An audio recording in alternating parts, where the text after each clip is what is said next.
Let's go. Ay, may stream delay pa ako. Putang. Shit. No stream delay, ah. No stream delay. Let's go. We are live. We are live, ladies and gentlemen. We are live. We live slow. I can't believe we're doing this. Okay, so here we go. Impromptu Scrim. Give me owner of lobby. Impromptu Scrim. Oh shit, it's me. I hear myself. What's up, Daks? Out of nowhere. Hello. So, hi, Maui. How you doing? Great. I'm doing great. How about you? I don't know why we're here. I don't know why we're here. Honestly. I was actually surprised you were there. What? Well, I because thought this was just like, yeah. me and Billy were playing Valorant and I just got dragged along. Okay, so Memecord first pick map. Ano na. No need to. I can't believe it's just like some random ass scrim, but hey, we are live. We are live with an impromptu stream out of nowhere. And we're just gonna be using the usual overlays. Oh my god, don't call me on Facebook! We're streaming! Who's calling me on Facebook? Let me just post this real quick. Dust Bowl. Oh my god, what map are we getting? Any. Honestly. But let's stick with the NWI format. Control muna. Okay, so hi Maui. So introduce yourself again, just to so I can actually fix things up. Hello, Maui. Yeah.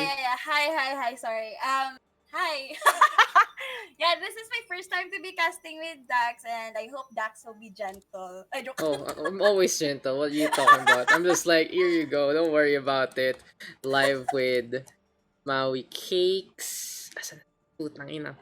How many eyes do you have? Why do you have so many eyes on your name? 3 eyes. Just remember it. 3 eyes. Oh nga, bakit 3? Why did it become 3 eyes? What's the story with that? Kasi it's because like if I have to like put lang 1 eye, parang ang dali lang basahin like Mauiiicakes, you know. But I want it to be like sweet and cute, so parang Mauiiicakes. Oh my god. Let's go. So actually, gawa lang ako command real quick. So ano na ba? What's our map? FFA muna. Anong FFA? Ano to? Pugs? Oh my fucking god. FFA, sir. Ano na? Check lobby name. I can't change it, Bobo. I can't change it. Oh my god. Live na. I can't. Live na. We've been live kanina pa. Pero sinet mo 3 minutes. Yun. No, fuck! Why would you need a delay? It's a scrim.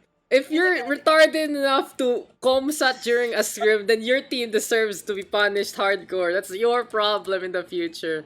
Twitch.tv. Mauiiicakes. Ayan, there you go. Guys, type in the command !caster and you should be good to go.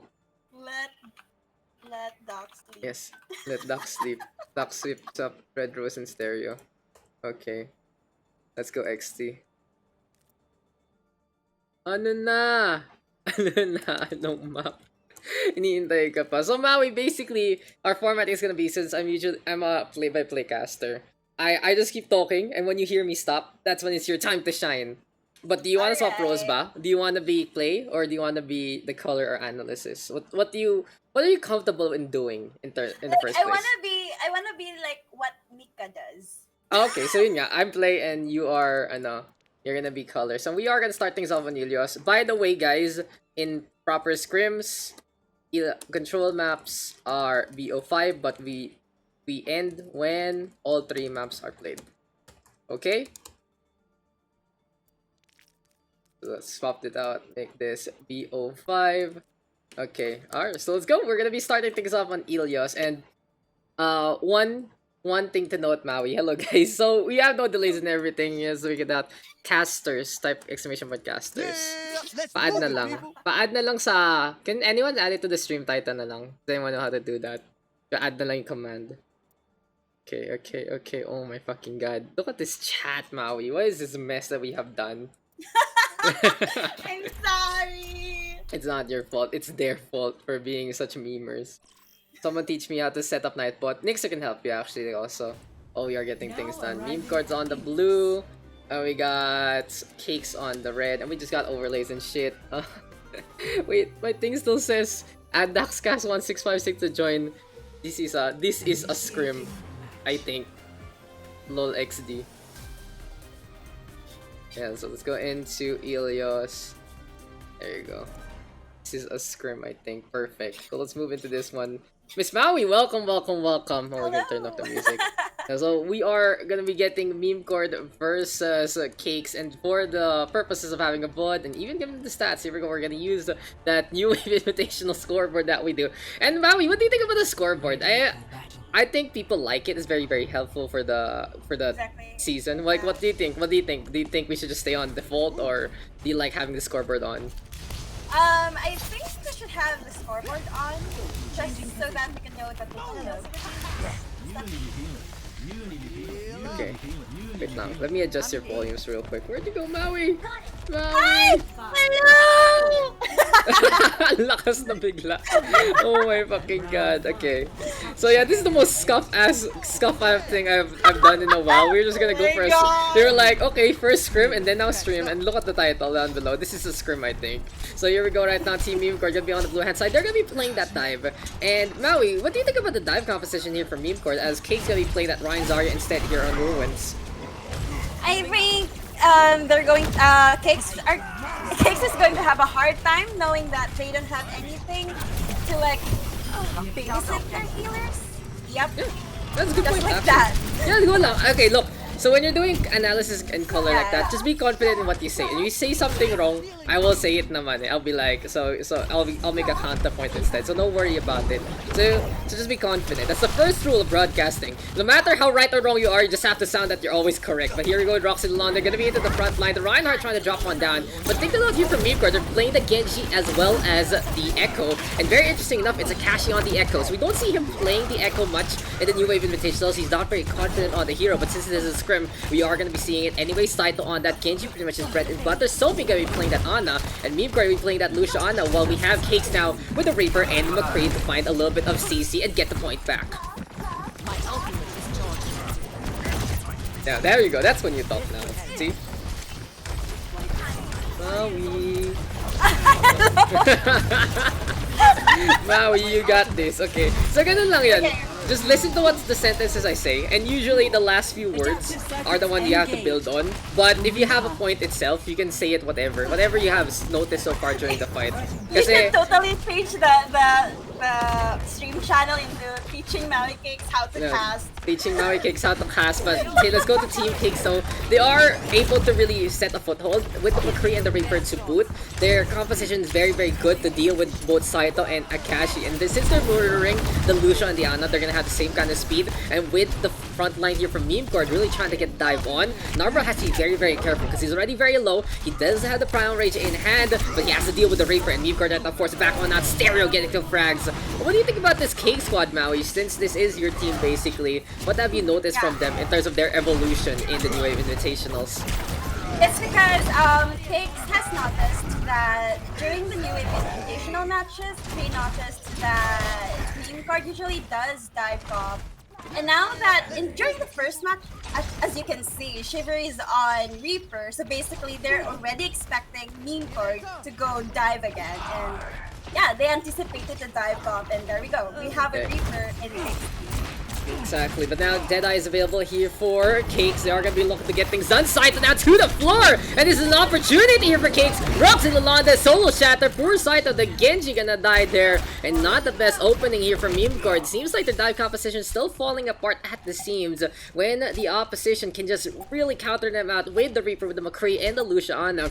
And it's such a big deal here, Maui. But as I say that, Cakes right now looking for the whole Death Blossom onto Evan. Lucia gonna go down. Nanopus is there. Nanoplay too late to the party.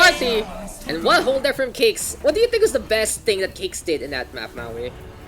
I think the best thing that Cakes did was just to like have a Reaper in the team, and knowing that we also have an Ana, so for the anti-heal nades for the team, because as you can see, dive bombs actually rely on heals, because they usually dive and they usually take in that much damage, so you have to like have healers to support you doing those kinds of flanking in the back line for their support. So I think it's really good for the Cakes to like support with the Reaper in the team. Well, the Reaper is really good for the punish, that's for sure. And Yeah, for yeah. Memecord, their issue also in terms of that heals, Roxy Londe always in the position to block out whatever Emin and Somi want to do, so that is really hurting Memecord there. But now they move over to the Ryan Diva. In the meantime, Cake's gonna be still sticking with their comp. And is this gonna be a comfort pick here for Team Cakes as they move into the objective already? But as I say that, gonna be a brawl between the two Reinhardts yet again. Narba gonna be on the left-hand side. And look at this, guys. I don't sound sleepy at all. That's very, very interesting. Emersons are there, though. The Reaper gonna be in position. Evan right now quite low. Needs to survive, that's for sure. But oh my god, Blackbeard with kill again. Blackbeard singing the Dead of Night, getting frags here and there. Saito with a tag on down. But Memecord still has back on out. Cakes in position. And back to my question, Maui. Is this a comp that Cakes loves to run?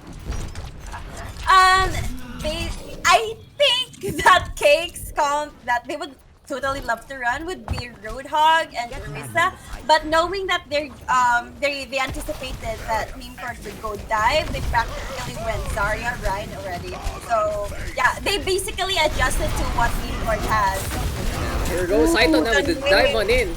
Good transition there. And here comes Memecord. Fire grenade though from X-Fatalist, really shutting things down. But at the same time, Memecord just overrunning the opposition. And remember, Maui, in the series between Memecord and Cakes itself in the NWI, well, X-Fatalist was a big opponent of taking the win there on map number 4. Big nade after big nade. And I'm glad to see him back on the Ana because he's able to get some frags there, help out the team. And such a big difference maker for the Cake squad.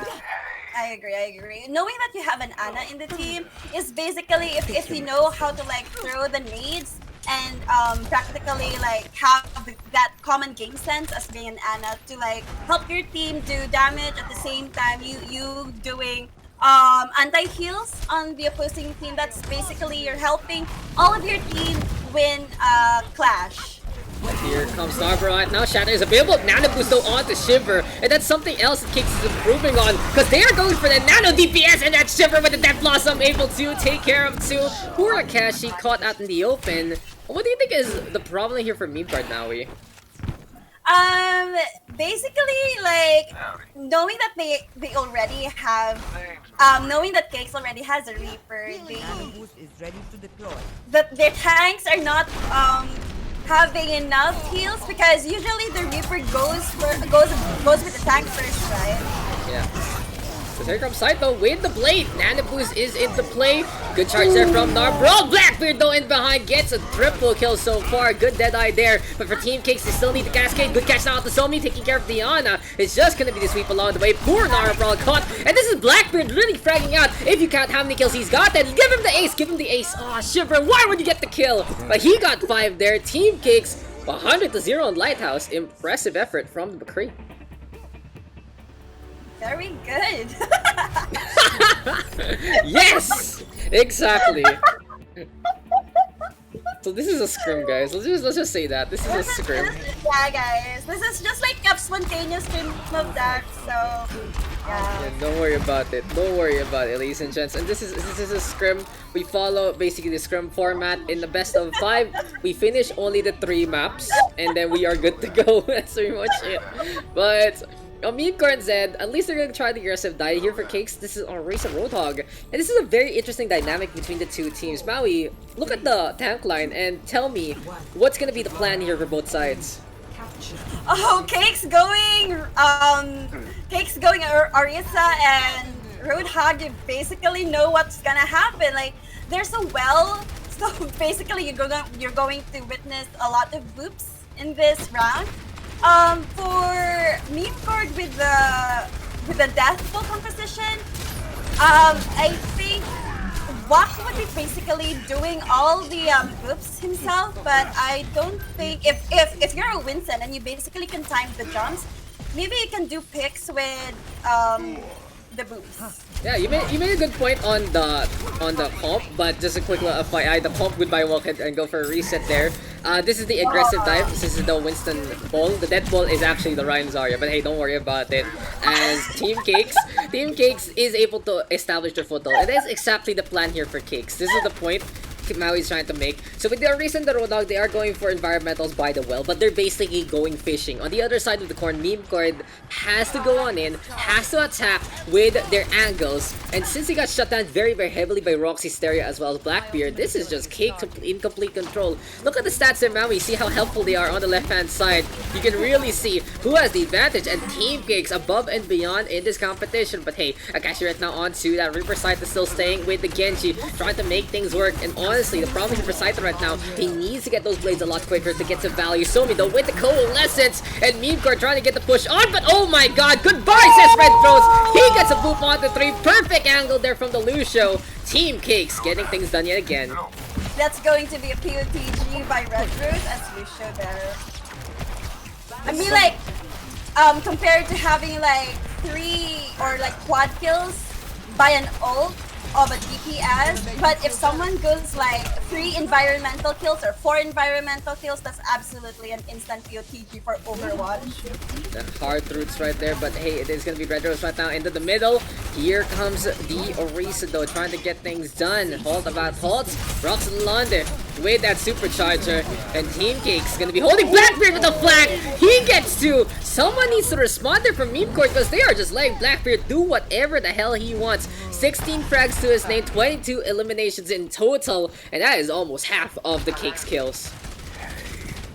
I'm not going to talk about numbers because I'm really bad at math. But It's yeah, there. It's there. Don't worry about it. No, it's right there. It's in front of you, Maui. It is literally in front of you, so you can't do no wrong. You can see It who. actually reminds me of the moment when Mika actually told you that Nershi's skills were more than half, and you guys were having like a laughing fest because Yes. Mika was also confused on the. I was like, what the fuck kind of math did I just hear from Mika Fabula? But you know what else? We see the classic Saito blade. Doesn't really get much value. Stereo instead with the hook. Goodbye to Stereo though, says Walkhead. And the well is just gonna be a well of demise there. And Del wishing well right here, right now. Blackbeard there on the Pharah.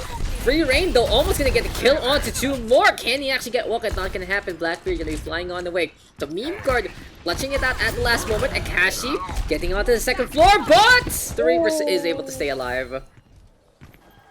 Yeah. So yeah, when you have a Roadhog against a Pharah, for you Daks, who practically wins? The Pharah, for sure. Okay, so in a fight like that, you're not supposed to be close to the Roadhog ever. You are supposed to use the Roadhog as an old battery as Red Rose gets another boop there. Death Blossom right now. The what a stun from Mr. Shiver. He's the one on the McCree right now. And well, Blackbeard and Shiver swapping rolls on the McCree, doing a good job on both. But hey, it's time for Cakes right now to get the punish on. Flashbang connects. Evan will finally get caught. Somi right now trying to go for this little bit of a suck action. But Red Rose looking pretty solid there on that Lucio. And that's something I've noted because Red Rose, if I remember correctly, is basically a support main. But usually put him on tank as Cakes does take the win. So what's the story about that? As you know, that Red Rose is basically a sub main, right? But since they were like telling me that, like let me join. So I have to like basically ask them, okay, what are you good at? What are you confident at? Can you do this? Can you do that? Can you fill this role? And yeah, so Red Rose basically said, I can actually tank, and I'm really confident with my Roadhog. And there he goes. He's our official Roadhog for Team Cakes. That's really cool. 6 environmental kills though, the Boop Lord right there. Yeah, that's like when I saw Red Rose at the very start of NWI, I was like, why is he playing Lucio? That's what I remember. Like, I remember Cakes, I can't remember Red Rose basically like Patty's like, Lucio, where's my Lucio? And it's like, oh well, it's off tank, doing a pretty good job. So, you know, that's pretty much it. That's map number 1. Since this is a Scrim, we'll just go bat it. Maui talaga on casting. Maui casting is on point, guys. Absolutely on point. Thank you! But I usually do casting within my server, like within my community, where like no one, nothing huge, nothing big. But I'm really thankful to Dax for giving me this opportunity to actually cast a real Bugs game, and to Billy and the others. Yeah, we roster swap. Go lang, sub lang. Don't worry about it. So there you go. So it's a music all waiting for everything to get fixed. And look at this. I have not taken a shower yet from today, guys. Like from yesterday. I took a shower. I usually take a shower at night.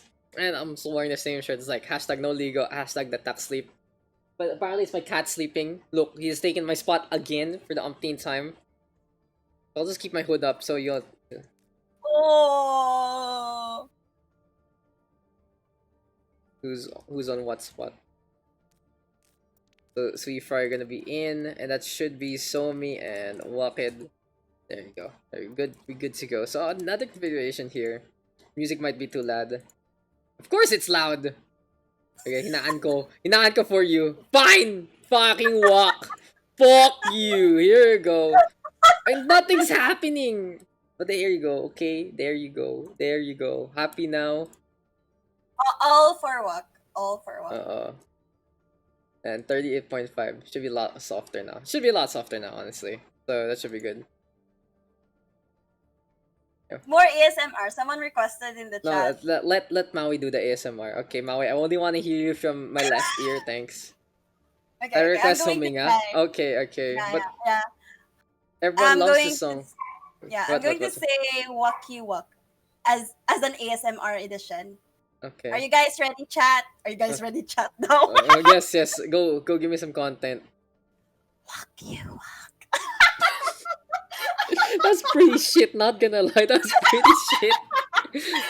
Nakakatakot naman yung Wacky Walk mo, guys. That's pretty shit, It's honestly. pretty shit. I have to admit.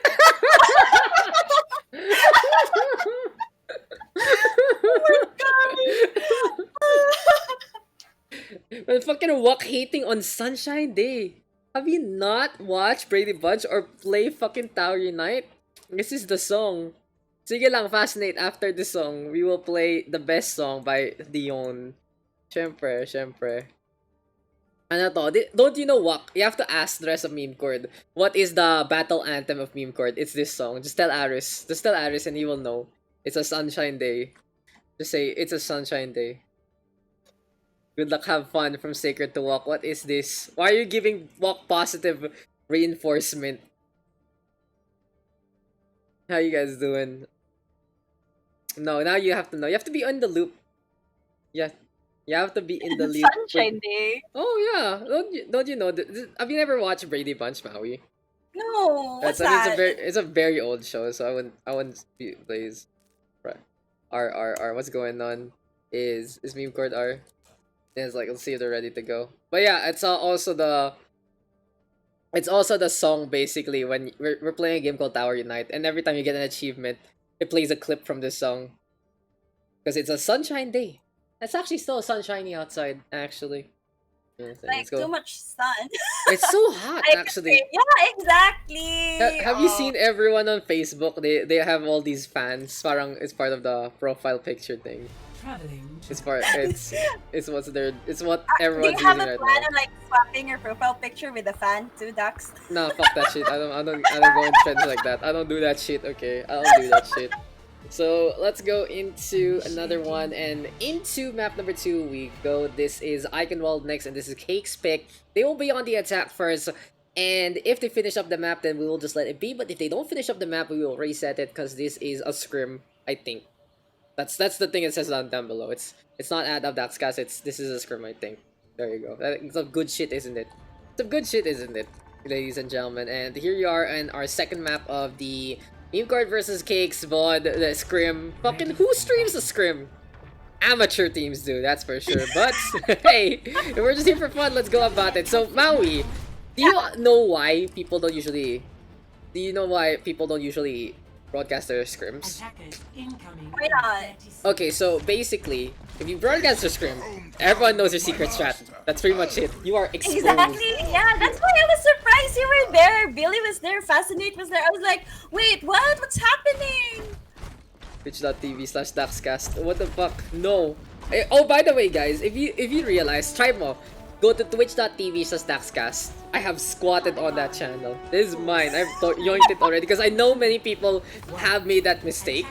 So I have anticipated such a thing. it will just tell you to go here, or I think it auto hosts my channel too. So if you have auto host on, then it will go here directly. If you don't, it will tell you to go here. But hey, here comes the Team Cakes. What a transition! They are gonna be playing that Symmetra, puts it onto the rooftop, and they're playing the Brig and the Lucio. But the only problem here for Cakes right now, if they don't get the brawl in the proper time, well, Memecord just overrun them in terms of that healing potential. Marlborough with the hammer swings gets a few frags here and there. It's Akashi right now on the Kree, and a very risky composition here for Team Cakes as Red Rose will get frozen up. There's the takedown there. Memecord holding the line at the very start. I actually commend them for having fast push to rooftop on that one, but it actually failed. But that was a good try. That was a good try. Yeah, it's very difficult to really run that Lucio Brig as the Overwatch League Grand Finals have proven, because you don't have that healing potential and you really have to snowball from it. Finally, though, Cakes able to make things happen. They get the speed boost on, and this is exactly what we're talking about. If they get the fight, if they get the Inspire procs properly getting done, then they will do a lot of damage with the Brig to boot. They get the speed boost on, and Team Cakes with the Mei as well as the Metra getting close. Win condition is fulfilled, and a pretty effective way for Team Cakes to get that point. So, Maui, in terms of Team Cakes, what's really the plan here? If you get the speed boost, what's next on the list for Team Cakes? I think, yeah, so I think their composition right now is basically being, what do you call that, Daks? Being, is that called cheese? Where they have like a mix. A Mei? A mix, yeah. How is Mei cheesing? I'm very confused, Maui. So, let me explain it to you. So basically, cheesing is you do something pretty whack, pretty out of the ordinary, but can be effective if given the right proper like Torbjorn and circumstances. Yeah, some Torbjorn and Symmetra, honestly, or like an attack bastion. Those are cheesy comps. The Blackbeard right now gonna get frozen on up. Akashi on this Pharah, and I like this pick here for Team Memecord. They're looking to punish the Symmetra pick, and they fly up in the skies, immediately getting that barrage. Roxy though with the Shatter still gonna connect onto it, but pretty questionable ult use there from Roxy because Memecord has already gotten this fight in the bag. But back to my point real quick, Maui. Cheese is honestly something like, you know, it's an aggressive play that is out of the ordinary. It shouldn't work normally, but it does, and it is very easy to counter. Now, usually you see cheese in games like StarCraft, teams like RTS, and you do like proxy buildings. You put your buildings, you put your base beside your enemy's base, that kind of thing. But here in Overwatch, like that, you have the Torvald Symmetras. The Symmetra teleporter there was also pretty cheesy with the Lucio Brig to boot. But as you know, I've been talking about that all there. Is Akashi right now with the barrage into the front line. Good sleep start though from Ex-Fatalist. Team Cakes might have the advantage here. They go for the Grafton Surge. They're gonna get a kill there. Huge nade though. Huge, bigger nade from Fatalist. Wow, making things happen yet again. Team Cakes right now with the tempo back in their favor. Roxy Londa missing the Shatter. But hey, space is created and Team Cakes does get the push eventually. I think Roxy was about to go solo Shatter, but yeah, she missed that one. Yeah, like did you see Narbrawl get flight? He was actually tossed up in the air, so you know. Oh yeah. And hey, you know, you're just basically as Mr. Lone said, you're abusing something on the other side. That's when the cheese works. But you know what else is gonna work? This Shiver on the high ground. Deadeye connecting from the bridge does take care of two Blues are gonna be there as well. And this is looking like for Team Cakes. They are gonna be playing onto the bridgeway and trying to get the push on. Stereo right now gonna be in position. And is this a new configuration for Team Cakes? I only realize it now. It's Stereo really on that off tank staying on, Red Rose on support. Is this a new look here for Team Cakes? Yeah, it is really new to me. I'm also quite surprised that they're switching rules up. Yeah, but basically them switching rules is actually working. Like I'm really surprised. I'm not too surprised. Like I said before, I really think Red Rose on that support is somewhere where he really belongs. And Stereo is doing a pretty good job at it. But anyway, Roxy and Londa trying to get some charges on. Still always out of position. Roxy has to really work on that because Narbrawl staying into the forefront. But Memecord is basically unable to keep up in terms of that damage potential because Cakes is just really bringing in the punishment. Blackbeard right now playing that Echo. Narbrawl though with the push yet again. And for Team Memecord, they are going to try to get the counter on. Roxy and Londa still going to get stunned up yet again. Here comes Somi right now with the Grafton Surge. Team Memecord with the push, trying to get things done on the defensive end. But it is just good sustain here for Team Cakes. Shiver right now with the Deadeye does get two. Big one here. Counterplay absolutely essential and absolutely on point. Team Cakes now with the team kill. Grafton insertion from Stereo to just bring in the beats and the beatdown. Yeah. That was a very huge beat by Stereo. Oh, sorry, by Red Rose himself. Basically, they had like a 4-man grab by Zarya and the opposing team, and that beat actually saved them. Okay, here comes Memecord right now, spawn advantage in their favor, but they do need to deal with Blackbeard pretending to be that Reinhardt. You know what, Maui? As an Echo, you're just basically cosplaying as everyone else. It's like every Overwatch cosplayer's dream to play the Echo and be whoever they want to be. Red Rose, I can actually see Red Rose hiding in the backline. I don't know what he's He wants to go for the backup. He wants it so bad. Yeah, he wants it, Daks. He wants it so much. You can sense the anticipation. the thirst. Yeah, the thirst. Yeah, the thirst. Oh my god. Red Rose is a thirsty boy confirmed by Mauiiicakes herself. So you can clip that, Alex Seed. You gotta give that to Red Rose and be like, did you hear what Maui had to say about you? There you go. Thirsty boy indeed, but Somi right now thirsty for that grab from the surge. Let's have a lot of energy actually here for Team Memecord. And Somi. Shatter gonna be there though from Roxanne. Here we go with the pinwalk and now gonna go down. Grab the surge though in response. But Somi, oh, it's not wrong with the follow-up instead. Good enough boost there from Eman. Bringing Stereo to the wall. Gonna get the pin in time. Team Memecord defending. Yeah. Yo, go ahead. That's actually a huge grab by Memecord. Like, knowing that Lucio wasn't there supporting the team, so there was no beat to be anticipated by the team Memecord. So yeah, so Navarel got all the kills, and Zarya, that was a really good grab by Somi there. Yeah, Somi finding the opportunity, especially without Red Rose in position, no speed boost to get on away from the initial cast. But hey, time is afoot, and seems like Kicks is running out of time. Here comes Shiver though with that Deadeye.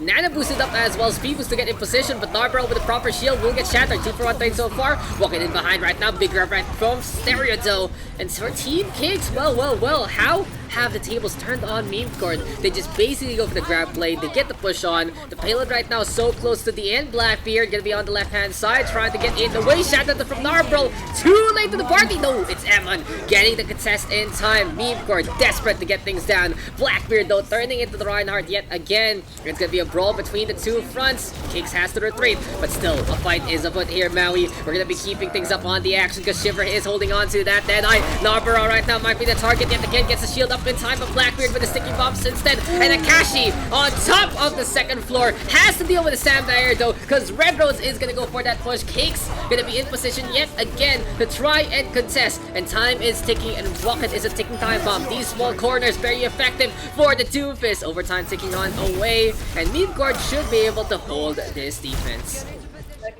Yeah, when you actually ignore Doomfist in the back line, that's actually like trying to like eat your team from inside out. So from the back line up to the front line, if you totally ignore the Doomfist, getting all the picks in the back line, that's like offering your team as a sacrifice.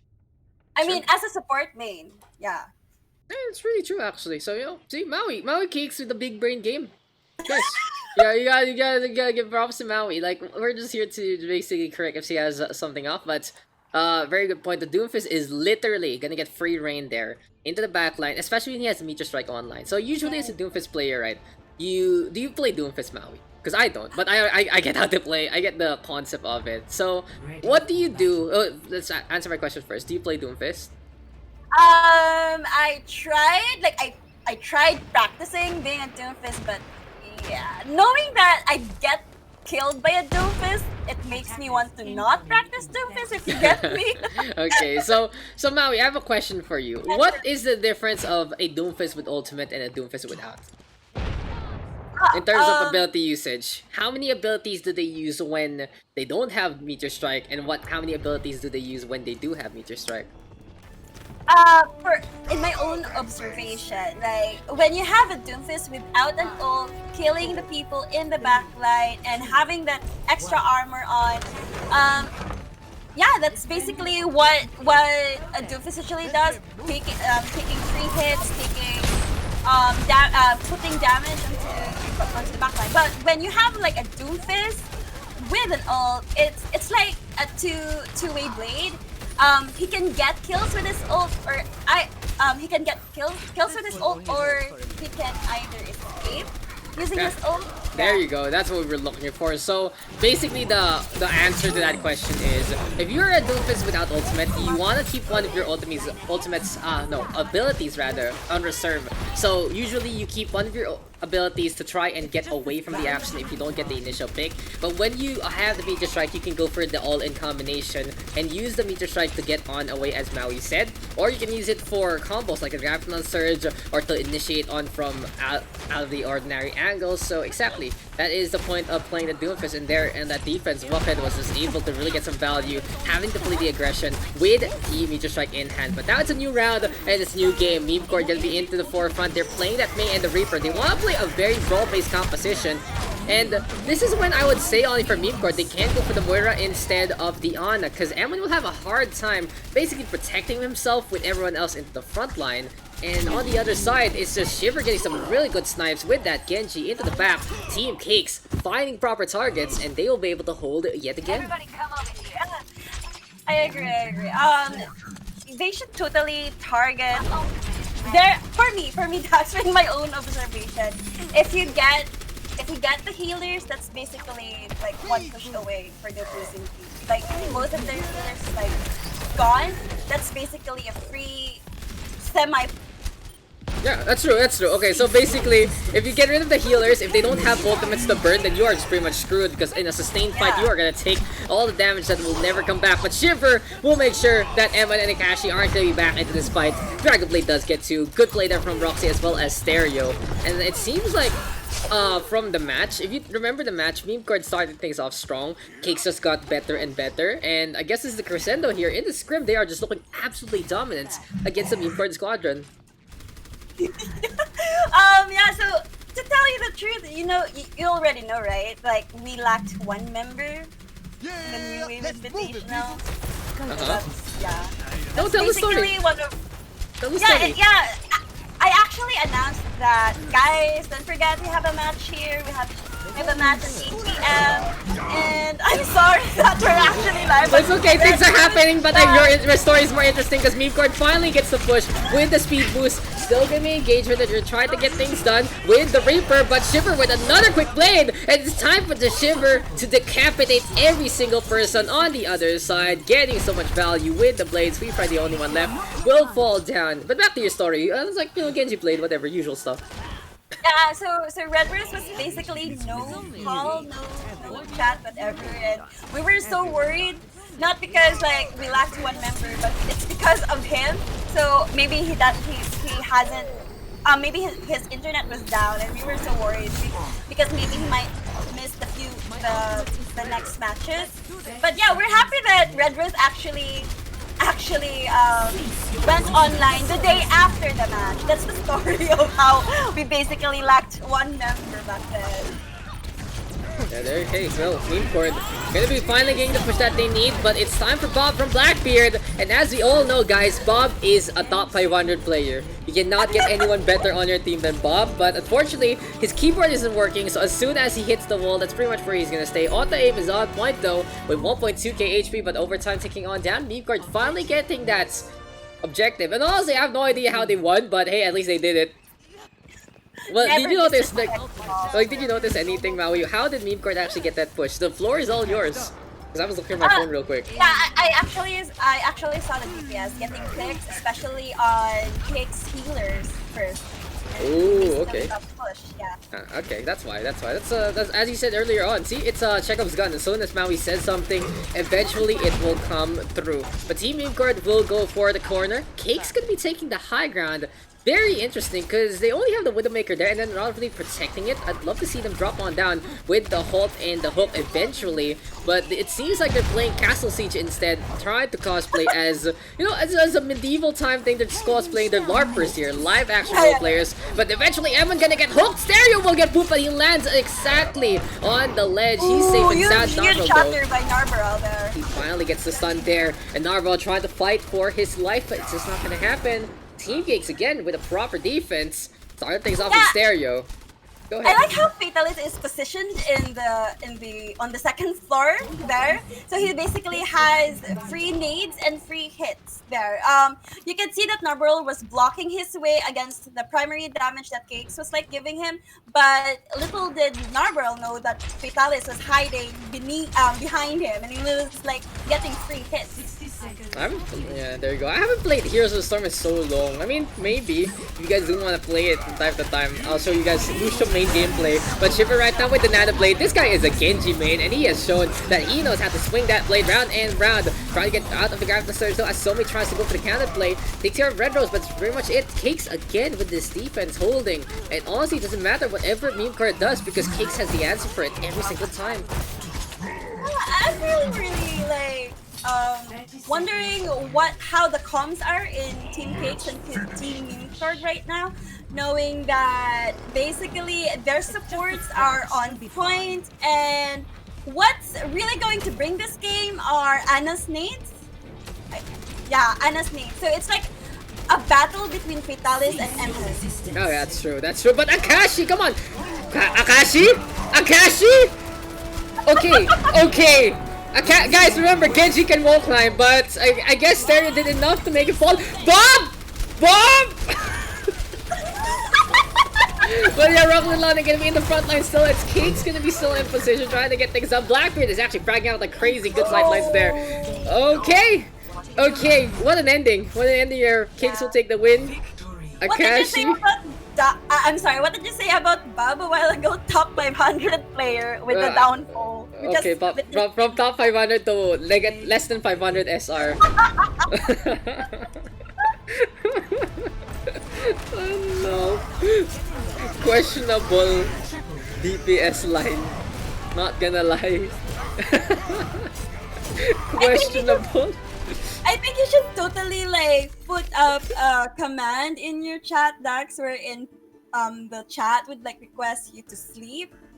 No, I'm fine. Because honestly. we witnessed such an amazing such an amazing casting last night. Oh shit, dude, that's so good.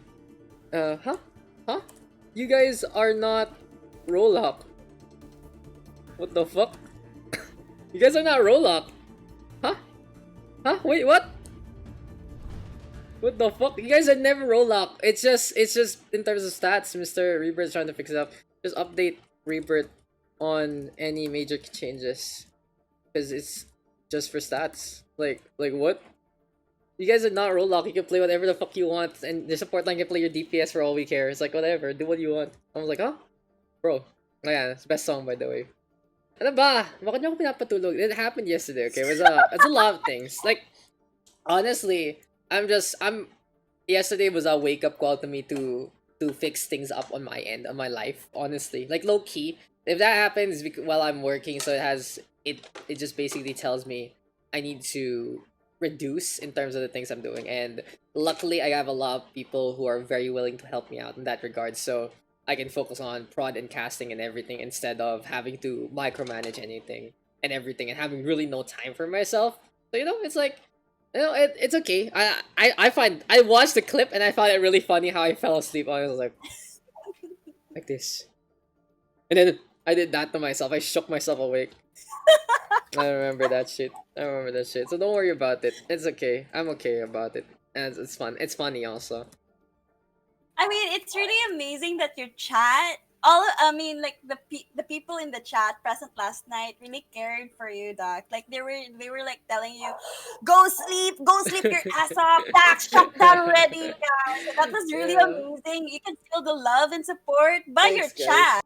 Thanks, love. Thanks to the love and the support of chat. I just don't want to kill myself basically doing everything.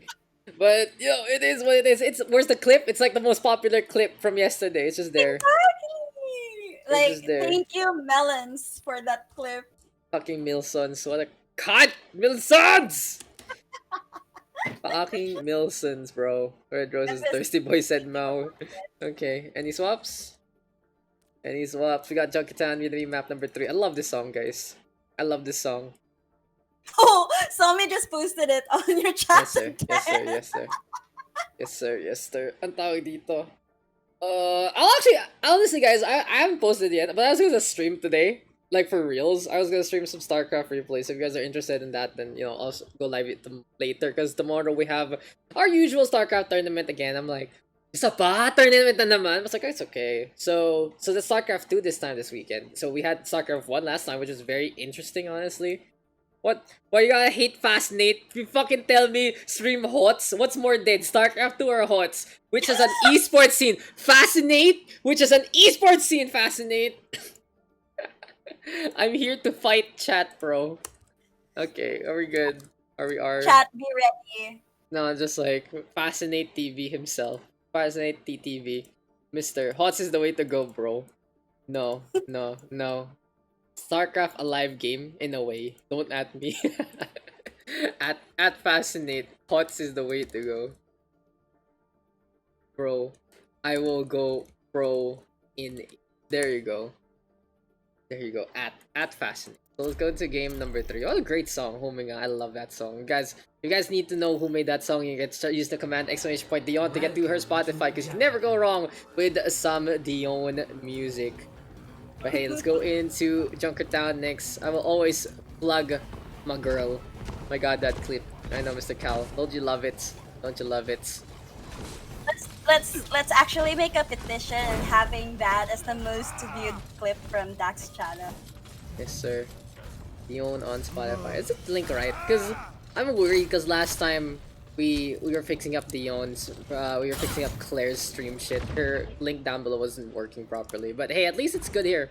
At least it's good there. When Mr. Nightbot, I thank you. Big thank you to Mr. Nightbot. If you guys want to be friends with Nightbot, just type !friends or friend. I don't know if it has an S or not, but yeah, if you want to make new friends with Mr. Nightbot himself. But okay, let's go back to topic. Let's go back to the game. So Junkertown, what do you expect, Maui, for this map?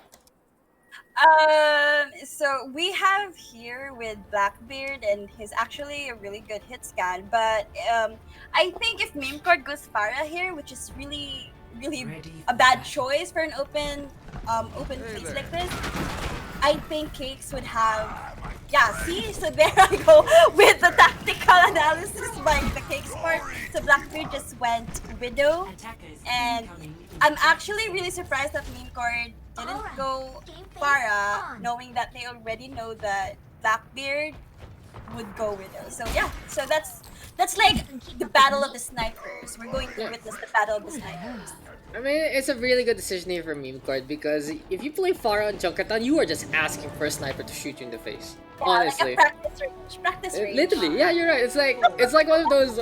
When you see the snipers, the documentary sniper shooting all the way from the other side of the mountain. That's pretty much it. That's what Junkertown is all about. But you got Cakes playing that double hit scan. It's an Ashe and a Widowmaker. So very interesting. So Shiver gonna be looking for dynamite value to get a Bob on. Now usually you see the Hanzo and the Widowmaker together, but recently the Ashe has been getting a lot of playtime in the tier 1 scene. Half because of hero pools and the other half because of just Bob being so valuable in many instances to begin with. But Blackbeard on the right hand side getting rid of Bucket. Here comes Somi right now with the peel, gets the 1-on-1 on, and will get the takedown. Memecord dropping on down, contesting by the bridgeway. Yeah, so as you noticed, Dax, we have 1 kill for Cakes. It's because they killed someone from Memecord in the setup, so it's like basically it's just like 1 free kill for Cakes right now. Oh no, Mr. Calderon, our stats are broken now. They gotta kill. Oh nga no, they're right. Oh my god, Calderon! The scoreboard is bugged, our stats are broken. We now, Rebirth and Joro now have to redo the whole sheet as Team Cakes does get a good push on with their hit scan yet again. They find their footing, are able to contest onto that payload, and Somi gonna get bullied along the way. D-Mac right now on the Diva, Hulk will connect, and Stera gonna say, hello sir, I will take you down, and an easy push there for Cakes to get through the choke. As you can see, Orisa basically has all, like, kind of an assist with the kills. Roxy having perfect pulls onto the enemies, basically giving Fatalis free nades for them. Yeah, so that's this. I wonder what Memecord is going to give Cakes right now. And they decided to try and push, or try and contest the payload. And yeah. Top 500, Bob, Nana boosted up. And Matrix is there, but Memecord cannot get the contest whatsoever because Shiver is a god by basically AFKing and letting Bob do all the work. Top 500, Bob. Okay, so wait lang. Shoutouts to Rebirth who now has to redo the whole stat sheet because of Calderon. Much better. Sorry, Rebirth. No, you don't. No, you don't have to do so. I don't think anyone has killed themselves in spawn in the Invitational. So if you do want to check it out, all you have to do is look at all the pre-game. Just a Rebirth. Oh! You might have to check out Suicides. Maybe Suicides might be counted. So you might have to check that out too. No, it's okay. We can have a plus-minus error of 1. Don't worry about it. It's okay. If anyone notices it, then we can just fix it in post. But here comes someone right now with the self-destruct. Good bubble there. Good barrier there from Rocks in London rather. But Narborough with the pin takes advantage of the chaos and decides to press that left shift and go for the push there. In the meantime, playing inside of the junkyard and he's like, hello, I'm just gonna leave now. Please leave me alone. Never mind, it's not gonna happen. Narborough goes for the charge, misses. Come on, give it to him. Let him survive. Let's stare you out. He's gonna punish you. No, Memecord gonna be backing on back to their defensive areas. That moment actually reminded me of the King's Row match with Cakes and Ubi's server, where basically all Chico's Roadhog was like, come here. As what Jim described it before. Like, Roadhogs basically tell you to go to a certain place and then just like debate you all the way. But then here up on top, Akashi with a proper angle does be able to get those two, and Team Memecord, well, looking pretty good so far. They finally get their footing in there on the DPS line. The Genji and the McCree gain some value along the way, and a good shutdown honestly for Team Memecord. They have the angle, they have the high ground, especially it's facing off against Blackbeard, and for Shiver it's a little bit of a struggle if you can't really get some value with your shots. But speaking of Shiver, hiding right now in behind, a Bob from the Beyond might be a pretty good way to surprise their opponents. Shiver is best friends with his Bob. That actually sounded wrong.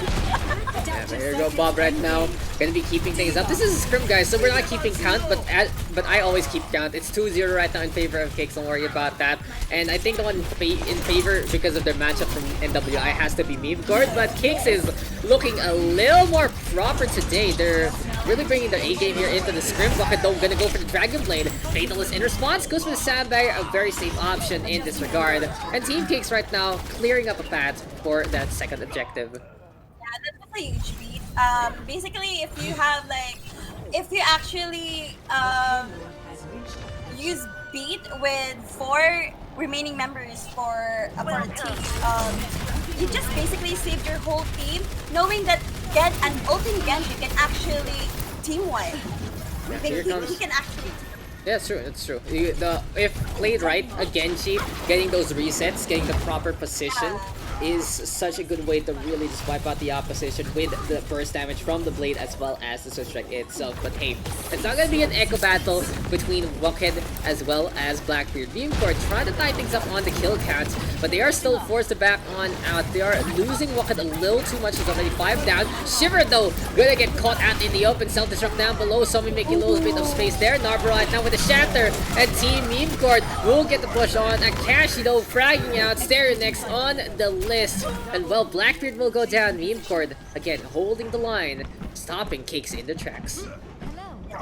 That was a really good combo by Memecord with the shatter and the bomb. That's basically their tanks actually did all the eliminations there, and yeah, that's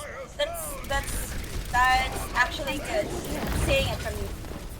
Okay, for Memecord, they are going to be looking to get things done here, and now onto the south side. Akashi though, Deadeye is available, and well, for Memecord, it really is going to be all about shots being tossed on in the first place.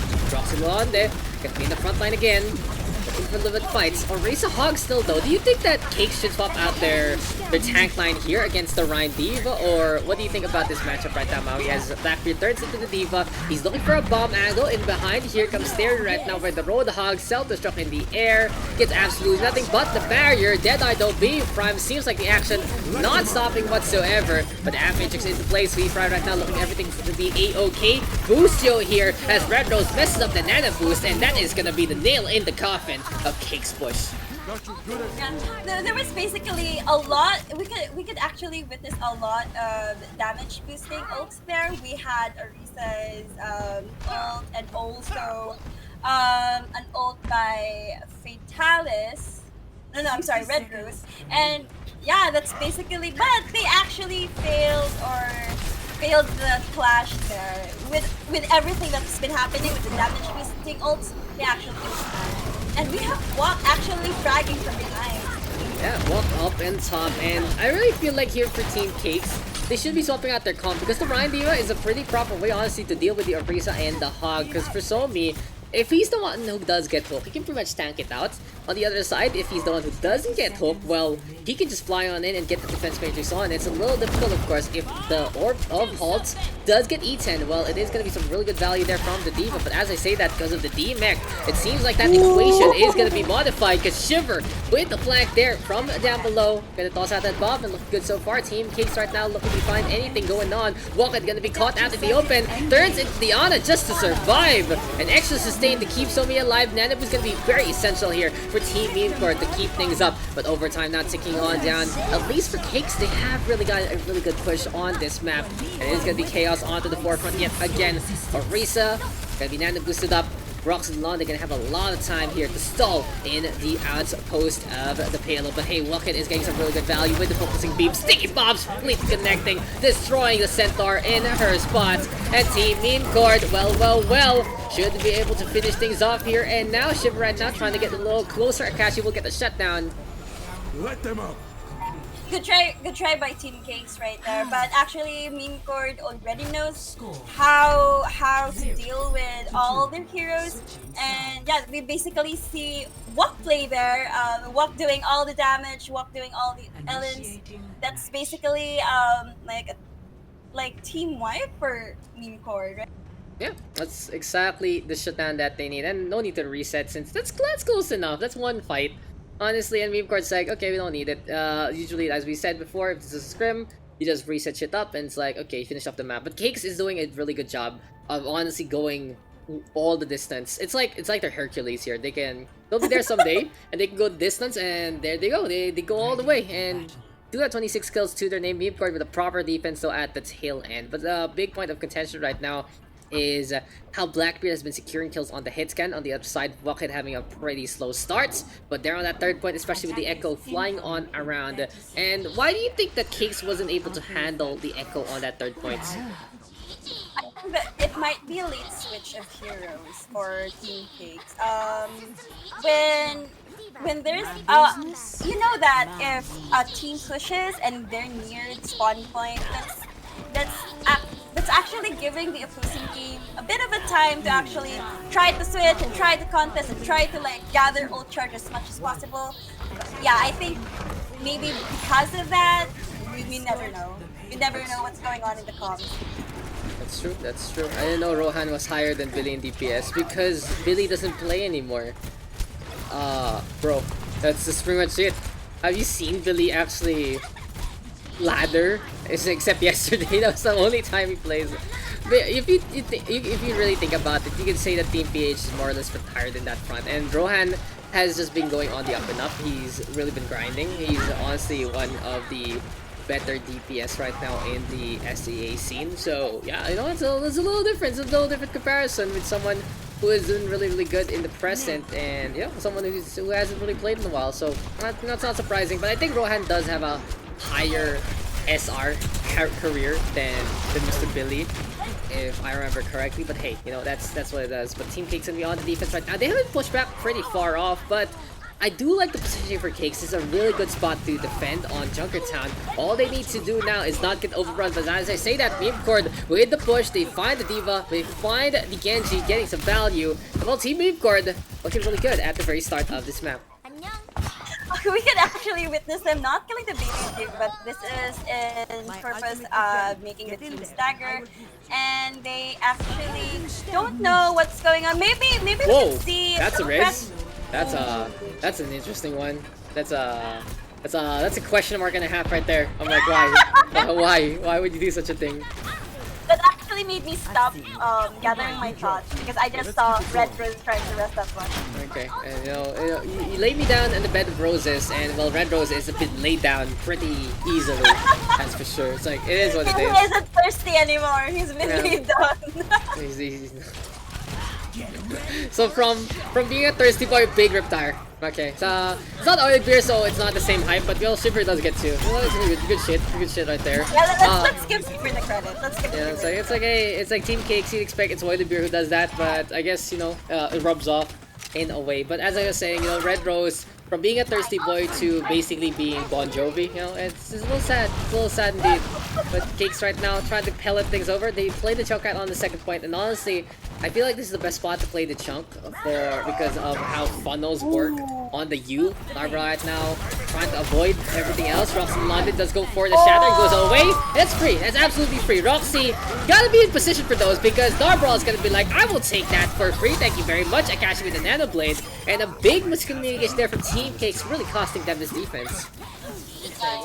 We can actually see Roxy trying to like solo shatter someone there. I witnessed her doing a solo shatter, but she missed and she went through one of the passages on here in this part. And yeah, that's basically free shatter for Memecord, knowing that the main tank for Cakes is missing. Okay, here comes Bob right now, tossed on over. Bucket and Narvel gonna get on the board. Shots now keeping on coming. Blackbird in the meantime with the shot there, but it doesn't even matter. Okay, this is one part from Team Cakes I really question, is they do want to go for battlegrounds that don't really matter. What is Blackbeard doing there? If he's gonna try to go for a flank, but at the same time, it's just not gonna work. You don't have the sightlines of the payload. You don't have any real contesting point on the objective. You bother someone, sure, but Memecord can just push forward since they have such a big advantage in the forefront, and that's basically why Memecord is winning out in this game. A lot of questionable decisions here for Team Cakes in terms of playing which parts of the map in the first place, and well, it's costing them. And again, here we go with a flank from the McCree. This time it might work, but already is Shiver gonna go down. And well, for Memecord, they're taking the advantage of, without the reinforcements, without that firepower from all the flanking that Cakes is doing, a really good adjustment here for Memecord, honestly, to get things done. I agree. There were indeed questionable trying to rest, trying to yeah, so Team Cakes basically just leaves the payload just like that. Yeah, they leave the payload. They leave the front line. That's almost what the fuck? Roxylonda with the charge there takes care of V-Prime. But luckily we're gonna go down, and this should be the push. Good charge on in. Boostio again. Last time we saw Boostio, it really cost Team Cakes. This time it's not enough for the delay, and Memecord will get one back. But back to my point, exactly what Maui's building on. It's like I like how they're playing the flanks, but you have to realize sometimes when the concentration is too much on the front line, and with Blackbeard really forcing out the flanks every single time, Memecord can not only respond actually with that diva very, very quickly, but at the same time be like, oh, there's no McCree here, let's just push, let's just kill the guy in front of us, and that is enough. Especially on a payload map, when you have the payload itself moving with you, then you're always with the objective, you always know where it is, and you can just really pick up your fights there. And it's like, okay. Yeah, exactly. Well, as a support main, knowing that you could basically see all the tanks trying to push, trying to actually kill players or the opposing team, just to stop them from contesting the payload. I would be like left out, or like be left with the payload, so I actually have gold objective time as Mercy. So it's really funny knowing that you could basically move the payload faster if like there are 3 of us, but once you know that 5 of your team members are like pushing against the opposing team, that's just like giving us the chance, the opponents a chance to like get a free kill because I am a Mercy on payload, and yeah, they get the healer pick. Well, it's a very different dynamic, honestly, Maui. So when you go for the 5-1 push, where 5 is pushing forward looking for staggers, the one person left on the payload has to be someone who can protect themselves. You never leave the Mercy Exactly. That's for sure. You want to put someone like the Ana. You can even leave the Lucia if you need the healing of the Ana. That's for sure. And the other part of that is you need to be getting kills in the front line. But the difference there on that map is Memecord was going for the payload push itself. They were fighting normally against Team Cakes. It was 3 on the payload, more than 3 honestly. But if the flanks were trying to happen against angles that just wouldn't really work, especially from Blackbeard, especially from Red Rose with interesting res. It doesn't even matter if Red Rose got the res or not. It still wouldn't have helped them out because it wasn't in position. And it just cost them so much of those fights into the front line. Just basically Memecord able to overrun. They realized that they can push down the main tank. And poor Roxy had nothing to say about it. That's pretty much it. That's pretty much how that map went on. But hey, it is what it is, and I think this is the first time we've actually had to criticize something in this cast, like specifically because for Team Cakes they have been doing a proper job at many things, and they were able to outclass Memecord on the more regular end. But when it's something that blatant, you just have to realize when you want to go for those flanks, when you want to play with your team, and that's something Cakes has to figure out if they do want to stand a chance to have proper firepower in pretty much back and even fights. Exactly. Yeah, you have to like choose your battles wisely. For Red Rose trying to rest, I forgot which player it was, but you, Mercy trying to rest in anticipation that his successful rest would actually contest the payload against 6 of meme card members. That's like, no, dude, no. That's basically a losing battle. Pretty much it. But hey, it happens sometimes. And well, it's a scrim. As we said, at least Memecore does get a map back already. And we are halfway into this one. We're actually deciding to do a six map set. Oh, I'm good, Carly. I'm good. Okay, we are good to go. I have gotten my sleep. I've gotten some drinks on, and I'm pretty much good to just have a relaxing night later. I'll be streaming some StarCraft, and then tomorrow I'll be streaming a tournament of StarCraft, and then on Sunday StarCraft again with Valorant at night. So we got a pretty packed schedule yet again. This is just basically my free day, and out of nowhere, just like, fuck it, let's just do these random things. And what's going on? It seems like Cakes is ready. Memecord ready. Hanamura. Last time we saw them on the Salt map, that's when Cakes was able to get one map back. And so Maui, how did it feel after, how did it feel? What was the ang tawag dito? What was the atmosphere in Cakes' side after the match of Memecord versus Cakes?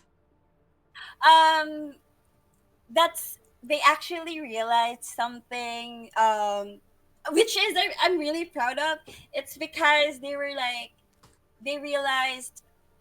each other's potential. For example, Shiver is actually really good at shot calls, and the team captain Roxy actually pointed that out. Yeah, so basically, Shiver and Roxy are doing all the shot calls and the primary shot calls, and we lost three matches against Memecord, but thank you Memecord for actually helping my team realize what's there and what's important. GG, well played. Shit. What was speech? But hey, right now, if you are the type to keep score, well, Cakes is in the lead right now, 2-1 maps in the 6 map set. Memecord is just like, hey, we'll try things out, and they are trying out Bucket and Akashi together in this roster. Interesting that they're still not. Where is Calamitous dead? Is Calamitous die? That's the real question. Where is Calamitous? Hashtag where is Calam? That's the motto here, guys. Where is my Mr. Joffrey? Is he still asleep? Because I would love to see him again because of course of the ban system. What do you think about the ban system, Maui? Well, do you think it's pretty fun on the regular season? You're referring to the Yeah, just NWI, just basically the weight-based ban system. What do you think about it? As a more like a middle tier team in terms of SR. Do you think it makes the games more competitive? Because it only works with the regular season. I want to reiterate that people do notice that only works in the regular season. When it's a proper playoff tournament, everyone is allowed to play because it becomes a lot more higher stakes. But But yeah, for Memecord and Cakes, without Calamitas, of course they don't have basically their weapon X to really try to dominate the action, and Cakes having a proper response. But hey, if Cakes is playing at a level like this, I feel they can really take Memecord even at full strength. But Cakes right now, we're playing Blackbeard on the Widowmaker. It's a pretty interesting comp. They played against you, the Widow. It's a Lucia on the Ana. Nanoblade has to be the win con here. Knowing that Blackbeard actually had that first pick and onto a healer, that's kind of help, and that actually helps Cakes to like try to push there, because that's like one healer down. That's pretty much it. But hey, right here, right now, it is just gonna be Memecord trying to hold the line. Eminence, we fry. Oh, it seems like Donna and the Genji have to retreat. Shiver though versus Akashi. Shiver with the dash on. Wow. That's all you gotta say there, Maui. It just really has to be a show of force for Team Cakes, especially on the Genji. A minute and 10, all they need to get that first point, and on to the second part we go. Yeah. Do you play a decent Genji, Dak? Oh! Are you asking me to play DPS? No, I don't play I'm DPS. asking you if you play a decent Genji. No, I don't play DPS at all. I don't play DPS at all, honestly. If I play DPS, I usually play Sombra, because I just look for EMP value and it'd be like, okay, kill everyone for me, thanks team. That's pretty much it. I'm really, DPS is not my role whatsoever. But Shiver right now, gonna get the Nanoblade on Narborough right now with the Shatter. Memecord losing members on the high ground, and well done here by Team Cakes already. They find the push, they move to the objective, and it is gonna be time for them to get the contest on. Shiver right now looking quite low. The Moira will fall on down. Akashi gonna die as well. Walking right now contesting with that Tracer, but numbers in favor of Cakes. But oh my, Narborough actually getting the fire strike. Good snipe there on the Shiver. What a concentration fire there from Memecord, finding the opportunity. And well, Memecord right now still surviving along the way. Hammer swings though are abound. Narborough gonna be able to set a foothold. And wow, what a deflect there from Akashi. Actually got catch out X-Fatal with his own grenade. Seems like Memecord turning the best weapon Fatalist has against himself. I was actually going to say that Fatalis from Cake's team actually has a really good position on the second floor, that he can actually view all his members trying to conquer the point. But then I was about to say that, oh, Memecord should like handle that. You can't have an Ana have 3 shots or 3 nades on the second floor and I'm sorry, Akashi just arrived. Like, he tried to kill the Ana, he tried to deal with the Ana, and that's amazing. Yeah, here comes the blade though, Graviton Surge! But wow, this is looking pretty good here for Team Cakes, but the Akashi right now with the Nanoblade getting the cuts again. Blackbeard will go down, and I like the target presentation there from Akashi. Realizes the Widow has to die first, but unfortunately here for Memecord, that's all he got. First tick now taken, second tick being taken as well. Sweet Fry right now, sacrificing life for the greater good, and he will die as well. Bubble though from Somi, really buying some time. Shiver right now with the blade again, and he gets Nano boosted up. This is looking to be Cakes to win. They are just gonna be looking for a little bit of the cuts, and sometimes you don't just want that slice of cake, you want the whole thing. And Team Cakes will be having their cake and will be eating it at the same time. 21 kills to 11, good push there. It took a while though for them to get that second point, but they had a foothold every single time on the objective. I just noticed in your stream, Docs, wherein you actually put the statement, "This is a scrim," I think. Yes. Oh my god. Because down below that usually says add up Dakscast 1656 to join for bugs, but then like, you know, I don't want to falsely advertise and be like, you guys can't join this shit. It's Memecord versus Cakes. We are going for this one. By the way, if Meme finishes, we're done with the map. No, we go again. No, we go again. This is not how that works. We are just wasting time. It basically becomes, if you do more than one round on assault in a scrim, it just becomes really tedious, honestly. It just gets really tiring to go again. And sure, it's very tiring to play in competitive and play in a proper setup, but you kind of want to play this the least, that's for sure. But you know, it's a necessary evil, as Cakes is, I think the Rock is Zenyatta, and they are going for a Congo line in between. Blackbeard That's gonna so be cute setting of up. Cakes. what a mating call. This is the Cakes mating call, guys. And as Maui has said, Red Rose is a thirsty boy, so I was about to type that out. Red yeah, Rose is yeah. You gotta get that. You gotta get things done that way. But hey, for Cakes, play that Ryan Zarya, Genji and Ashe, Brig and Ananda. The Brigada composition is something very strong in terms of that CC potential. And I like this a lot here from Team Cakes because this will really shut down the Genji as well as any strong pushes here from Memecord if they decide to go for the speed boost on in. It's a very strong comp for Cakes, but they cannot afford to lose Red Rose like that because Walkend is getting some really good value with the McCree. Here comes the push right now. They know they can punish Roxy Lalonde. Good bubble dump from Stereo to buy some time. 1-on-1 though. Shiver goes down. Big coalescence from Memecord to get the push. Very quickly done here by Sweet Fry. And that is a clean push, honestly, by Team Memecord. So yeah, so we can actually see Blackbeard trying to kill or like to take note of where the Genji's position was. But when you have a Genji against an Ashe, you actually know who wins.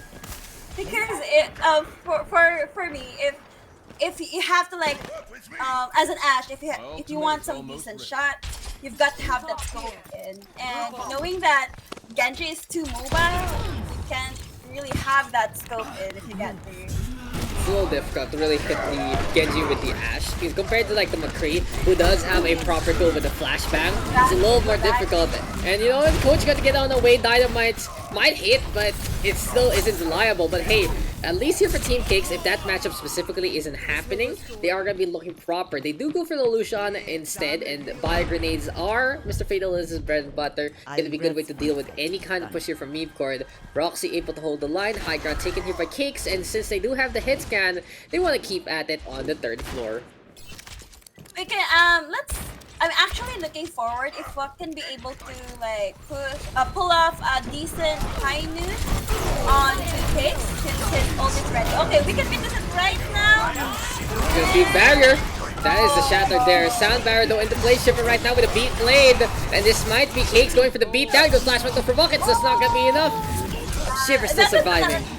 That was an unfortunate reload by Wak there. He would have gotten Shiver by a really close call, but his McCree just reloaded him like, well, I'm gonna die anyway. So. You know, you got 6 bullets and the Dream has been dashed there. Cake's gonna be able to hold.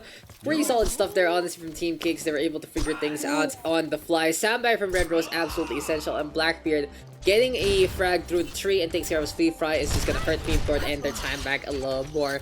For Memecord right now, they are still gonna be looking to get the push. Beat Blade gonna be a good way to deal with things. Shatter right now. Narbrawl gonna have the 1-2 swing advantage for the time being, but Memecord has to be decisive into this action. I feel like though they really need to take that high ground away from Blackbeard if they do want to stand a chance on this attack. Exactly.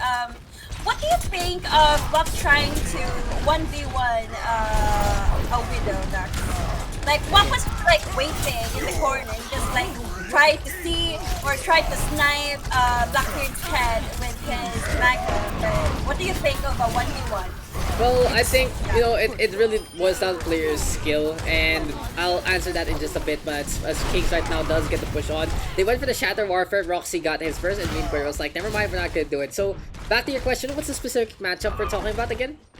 Like, I actually witnessed Wak trying to hide in the corner and just waited for Blackbeard's head to like appear. Yeah, continue. Behind a wall or whatever. What do you think would happen if Amakri, basically with his own cursor or own crosshair, would happen between sniping Widow and Amakri trying to snipe? Oh, well, the thing about that is it just really boils down to player skill, but of course, depending on the range, it should be the Widowmaker with the advantage as beats do come down from both sides, as well as the blade, but Shiver will die to the hand of Akashi. Here for Memecord, they are going to be trying to get this point on. First take now taken by the blue hand side, but Narbrawl going to go on the trip on his favorite rocket ship, will get the charge on to Red Rose. He will fall down. Roxy Lalonde with a pin onto Sweet Fry as well, and Memecord cannot afford to lose the Reinhardt on this offense because they need him in position. But after your point, 9 times out of 10, of course, a Widowmaker will win a long-range fight. So Wok is trying to do something a little better and try to bring it into the mid and close era. Of course, the McCree, as close as he can be, he might be able to get 2 tap on based on the fire rate of the Peacemaker itself, but as long as Blackbeard is able to stay away, well, that is gonna be fine and dandy. But if the McCree is close enough, there is no way the Blackbeard can really win it out unless he gets the flick headshot with some proper charge. It still won't be enough though if it is just gonna be a click from 200 to try and get the 0. So you know, it's a little difficult, that's for sure. So I feel like Blackbeard is playing things right. He's on these grounds that it's gonna be very difficult for Akashi to get to him, but eventually Akashi does because the Genji is built to really chase after the spider here. And this is Memecord right now, overrunning the opposition yet again. Stereo gonna be the only one left. Good pick off onto Emhan. 2 ticks taken. Will it be finally time? Yes, it is. Memecord gets the point back as well. Yeah, that was a really good push by Memecord there. I could actually witness Narwhal swing his hammer around, not minding the enemy's whereabouts, but he was just like spinning, like swinging his hammer around, like hoping for some kills. But yeah, that was a really good push. Yeah, it is. It was a proper time, but hey, there you go. What's up with Kid? So yeah, it was an interesting one. Cakes does take it though in terms of that time bank, so well played to them. A lot more effective in their push. Memecord making a I mean 3-1. Cakes had better time bank.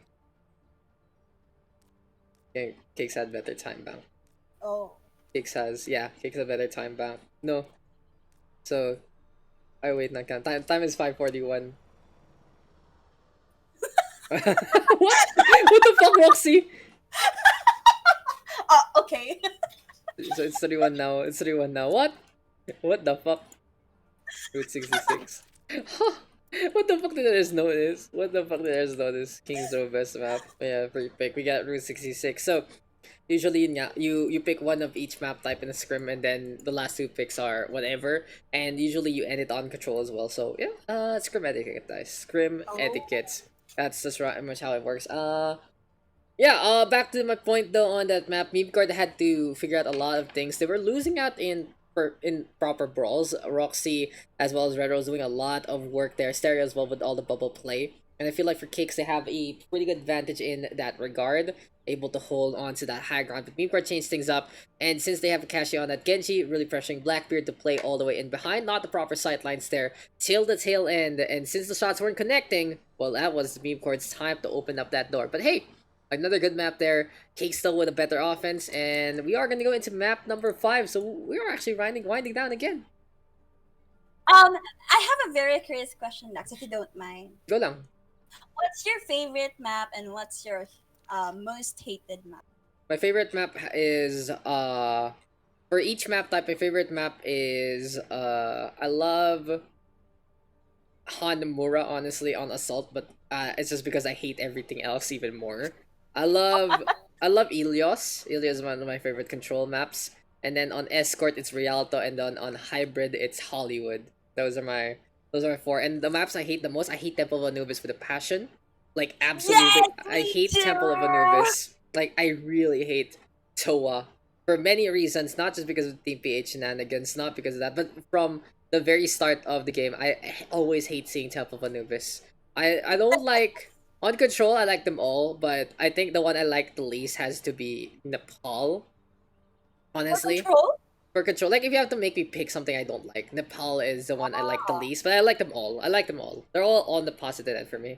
For Nepal, it's just because it was basically the start of GOATs, like the village route and shit like that. And Shrine is kind of boring. Okay, sec. Okay. For Escort, I don't like Route 66. Honestly, I just don't know I like how it plays. Honestly, it's kind of for IMO. So, but I see the appeal. It's pretty cool. And on the Hybrid, well, I hate Numbani. Numbani is too much of a snowballing map, and I feel like it has an issue right there, especially if you're on the defense. And if you're on the defensive man, when you're on the offensive man rather, and if you don't get that first point, it's so easy to happen. It's either a 1-0 that happens on Narbaral, what the fuck, on the Mondi, but on the defensive side, like, it's just like, hey, you get the full hold, but then on the offensive side, you get the full cap. As it's Narbaral, Somi, Waka, Takashi, Emma, and Sweet Price still for Memecord. I was out to intro the teams, and I was still talking about Numbani, and then Roxy, Stereo, Shiver, Blackbeard, Red Rose, and Fatal is on Cakes' side. So yeah, here we go again. Yeah, so yeah, back to like Anubis, like when you are on the defending team, you basically know two ways on the opposing team on which passage they should enter. So basically you just look left and right, left and right, left and right. So that map for me is so broken. I really don't like it. Honestly, Yeah. people say that there's a proper way to really play into it, but it's just like yeah, it's just like I don't have really good words to say about Temple of Anubis, honestly. You can do some Metro Bastion shenanigans, you can do sniper shenanigans, but it's also very tiring to play.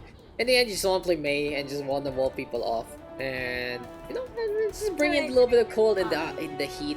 And speaking of the heat, it's Memecord right now, as well as Cakes fighting in the Grand Canyon. They are gonna be looking to play things out and get their kicks on Route 66, and it is the Deadlock Yang defense squad here for Memecord. So not only are they playing this double hit scan, but they're also playing a little bit of lore-friendly gameplay here with the Ash and the McCree defending their hideouts. This is actually new to me. Cakes is going dive. Like total dive. That's actually first for me to witness. Oh, do they not play dive ba talaga? No, they don't. Because in our kind of setup, they usually go Orisa and Roadhog. But actually, you already witnessed, right? Like Yeah. Roadhog and the Winston that was really off. But this is my first time to actually witness Team Cakes going full dive. Oh, so such a proud mama here, but since it's Stereo on that off tank and Red Rose on Lucio instead, well, they might have a little bit more of opportunities playing this kind of composition.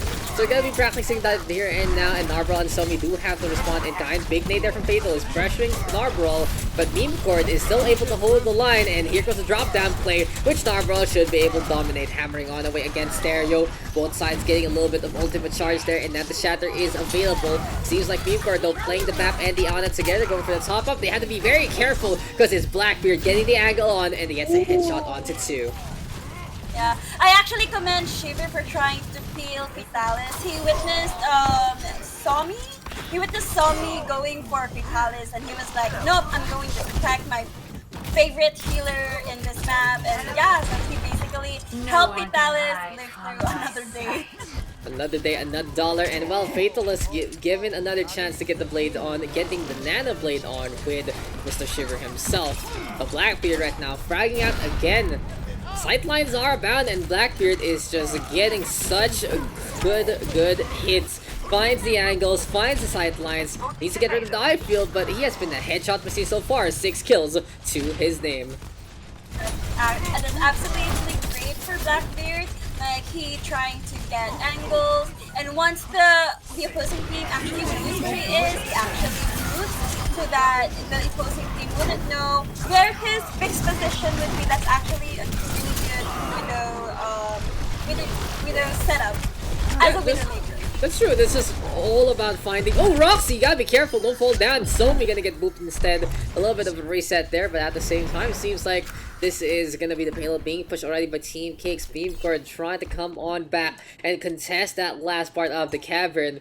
But with the space being created by Cakes, it is really Blackbeard. So like Roxy and Stereo honestly haven't been able to do much on their own, but the whole fact that they are disrupting Memecord and giving the sidelines there to Blackbeard, giving him 8 out of those 15 kills is pretty ridiculous. Overall, 60% kill participation so far with the assist in so, but here we go with the shadow right now from Narbral, trying to turn things around. Sandbar again well timed by Red Rose, and that's something he's been able to do all throughout. He's finding enough time to get those sound barriers. Absolutely clutch, absolutely essential in terms of the ult tracking and the ult progress of Memecord. And even though they do lose out, at least they stood a chance with the sound barrier into play. Okay.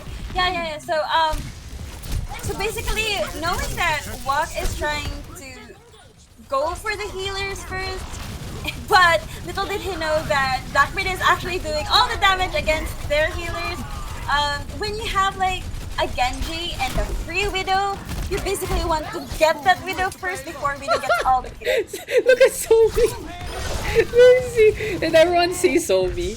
Everyone's so a quick little FYI. There's a reason why I don't like to spectate Somi. especially when he's on that Mercy, because he has a toggle to make his DPI 8000, just so he can avoid headshots. And yeah, he just spins around very, very quickly. And if we're on first person and he does that, well, it gets really, really bad to watch. It's like a epilepsy warning, honestly. That's something you gotta take care of. But Blackbeard right now, every single time he gets 2 kills at the very start. It really does comes in twos, and Blackbeard does get taken down after getting that 3rd kill, but it's still the damage being done because Cakes is able to get a push on. Here we go with the self-destruct in behind right now. Won't get much value, but in the meantime, Nanoblade is available here for Team Memecord, but Rocks and London disrupting into the backline yet again. Coalesces into place. Stereo with his own self-destruct won't get much value, but for Team Cakes are trying to get things done. Shattered right now though from Narvro. Gonna be a stunning applause there. Gonna catch out that Genji. Sand Barrier now into play. Will Shiver whip out the blade. They're looking for a kill first off the Narvro, and Rocket gonna go for his Nanoblade instead. Gets 1, make that 2. Very interesting from the side of Team Cakes. It seems like they were holding the Nanoblade for a next fight, but since they're on the attack, they do need to keep that momentum up, and since the whole team was still alive, feels like a complete waste holding on to that Nanoblade. Yeah, it's actually really funny. If you can actually be in the comms, you actually can hear Genji is saying Nanami, Nanami, and then we see the Anas saying okay, but after that we actually see the Anas in the kill feed being killed by the enemy Genji. So basically, if we get the timing right, we basically want to go for it, like go for the ult before they kill you. You know? Yeah, and there you go, going for the ultimates. And Team Cakes getting 3 there. Pretty clean stuff already. Walker gonna get a frag on back in behind.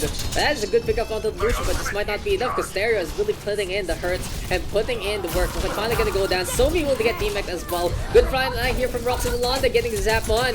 Oh, we still see Sweet Fry still into the front line. Hammer swings though are about Narvro keeping things up. Coalesce is gonna be into play yet again. And well with the Reinhardt in position. Gonna be good with stall things out for here for Team Memecord with the Coalesce is too good. Healing damage, very, very essential. Having both into the mix is going to be a good way to sustain. And Akashi don't win the Death Blossom. Shiver will get it erased on existence. But that's a big bomb there from Stereo. Perfect move from Rox and Londa as well. Counter bam from Somi won't be enough. And Akashi doesn't have the rate form, won't be able to sustain long enough. And Mundo coming back into the fight by Grenade will eat him up. Rocket right now close to the blade, going for the deflect to buy some time. But Blackbeard again with the proper angle. Here comes Somi. And honestly, for Memecord, they need to keep Rocket alive if they want to stand a chance. But the Shadow is there, Nanoblade in response, and Team Cakes finishes up the map. Yeah, so no way. The Memecord is actually really distracted. Basically, they're confused on whether they're going to contest the payload or go for the Widow first, which the Widow actually has free hits. So we can actually witness Tommy and Wak trying to go for Widow, but then they would like turn around and say, "Oh my God, look the payload!" So it's basically like a two-edged blade. Like they have to look out for the payload, and they have to like look out for the Widow too. Oh yeah, there you go. So that's basically how a scrim works, guys, though. Like, you do first things. First you do want to set things up and be like, how long are we gonna play? So it's a 4-map set or a 6-map set. And your standard is your 6-map because you want to take the 2-hour session in this regard. But hey, for Memecord and Cakes, well, the big thing to note is Cakes does finish up the map there. Who is Daywing? Daywing is actually Roxy's friend. Yeah. Attackers incoming. Oh, okay. Up to you guys. Obs. Extra obs, okay. Make him rev spec. Okay. Should be good. There you go. There you go. So good, fine. Anyway, big setup. Anyway, we got Memecord playing the Ryan Diva. We also have Genji and the... what's his name? It's the Echo. We got Moira and Diana. A lot of healing here for Team Memecord. They are going to be looking to sustain. And again, Nanoblade going to be a big deal to try and get things done. But Kashi, well, if you're playing the Echo like this and you only have the Ana with the Moira, then if you do need a heal, you're going to have to refuel basically. It's like a jet plane having to land on down from time to time just to make sure that they are ready to go. Akash though messing up in his positioning, focusing beam, hits the cavern wall instead. And this is going to be Team Cake playing that Sombra Tracer with the Winston Diva. Now, in terms of this comp, Maui, what do you know about this kind of dive? Are you referring to No, I'm talking about Cakes right now. So they're playing the Sombra Tracer dive, and what is basically the playstyle of a comp like this?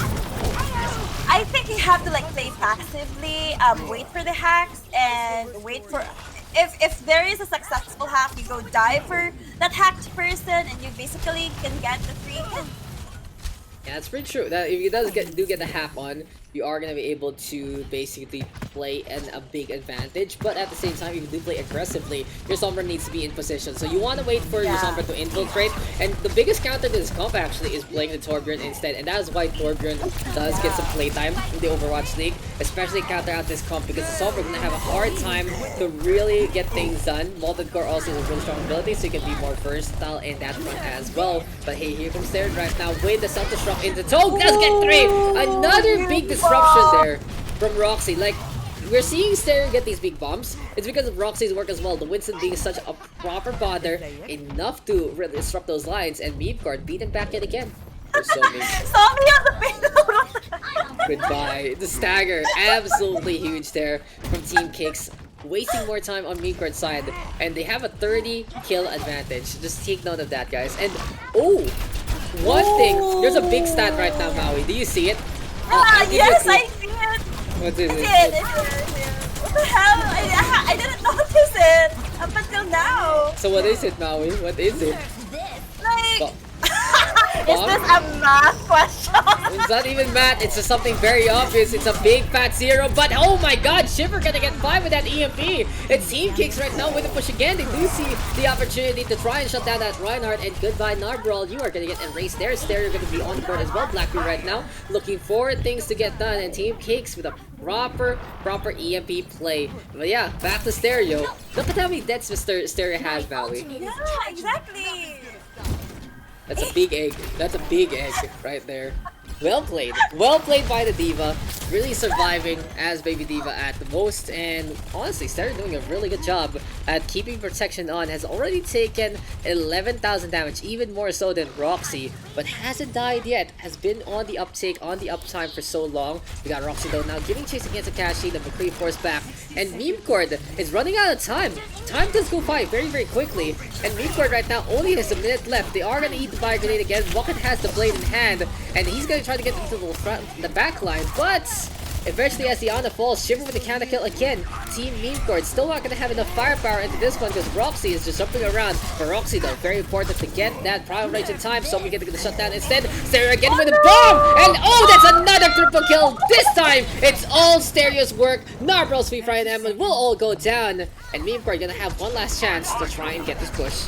Actually, Daks, I witnessed Shiver hacking Narbral, and Narbral was just like, oh no, I have no shield, oh no. Yeah, the Reinhardt getting taken down. Good catch there, Maui. But you know, it was such a good bomb. Also, Edwin was caught between a rock and a bomb, and there is no way to get on that, that's for sure. Since there was no Winston anyway, not about disruption there, just proper angle. But here we go with the blade already. Nano Blade right now between Eman and Wucked. They do want to go for the Diva first. Stereo though gonna get DMX. Self-destruct is into place. So we finally get a frag on back. But keep an eye out on Roxy. That is going to be a prime race into toe. And will Stereo finally die for the first time? Seems like it's going to be the case. Sacrificing his life for the greater good had to be done. But it's for Cakes, well, I think the note has to be, will they give up this payload? Because Roxy's in position. The Winston is looking for a jump, Maui. And King Kong Comet finally here, waiting for the timing. Let's see how this goes. Jump already from Roxy and Lande. Has a proper crown rage. Fire grenade there from Evan. A little too late to the party. Doesn't prevent the healing. But it's a Kashi with a Deadeye. 1-for-1 trade so far. Shiver with the EMP. And it's time for the Translocate in the middle. Gets the hack on the 3. Narbral though. The hammer is just a relic of an old time. And who needs electricity when you can get the Blood Force drama? Shiver down versus the world. Pops the invisibility. Will get stunned up and taken down. Good clutch there from Memecord to be in position to rely on that Reinhardt to get that damage done. And that was you can see that Akashi had a really good position, knowing that he actually got Cakes Ana first. So that's basically one healer down, and everything went downhill from there for him. That's true. That's true. Just finding the backline again, such a big, just such a big note to really catch out in the first place. But hey, still gonna be a shatter available. Fireshark can get tossed up into the front lines, and Roxanne and Star are gonna be like, hey, we can drop down. We can do whatever the hell we want. This is our bar. This is our high side. And while Somi does take care of Blackbeard, at least Memecord now responding well against the Widowmakers, because Blackbeard has had one of the freest games so far. Big bomb though from Stereo, catches out M1 in behind. That is a really good pick off, taking care of the Ana, means that there's not much sustain, and Cakes should be able to hold yet again.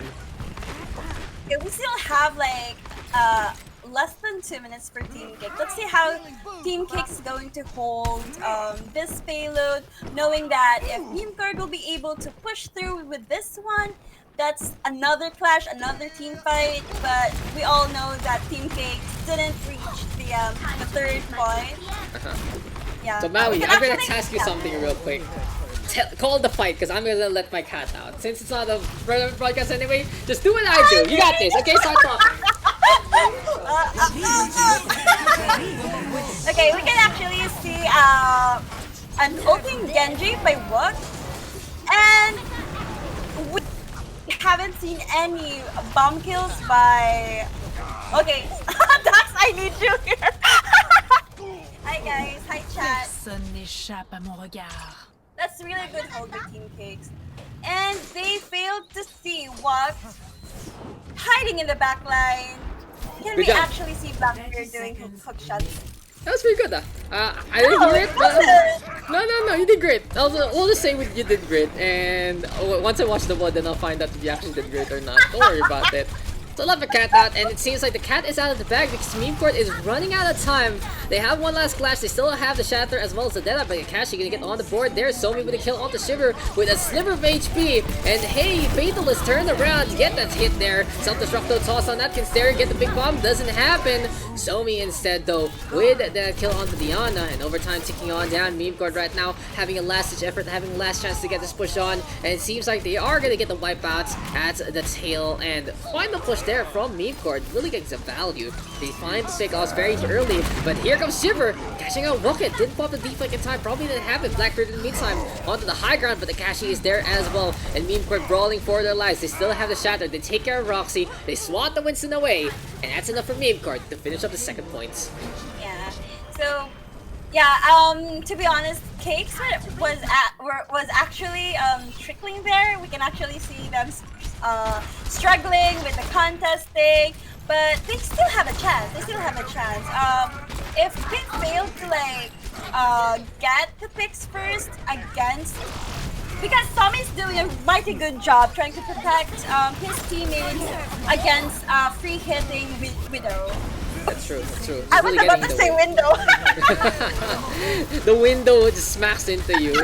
It's like you watch wrestling or something, and there's just like a window gets tossed in your face. But hey, Blackbeard has swapped things over to Doofus instead, and I like this pick off honestly between the two Doofus because, well, for Cake and Memecord, they realize this is a very tight area of the map, and they can really get some value with the Fist of Fury. But it is a proper defense here for Team Cakes. They're playing the Doofus Reaper with the dive, very opposing into the front lines, and Memecord cannot adjust against the speed boost from Red Rose.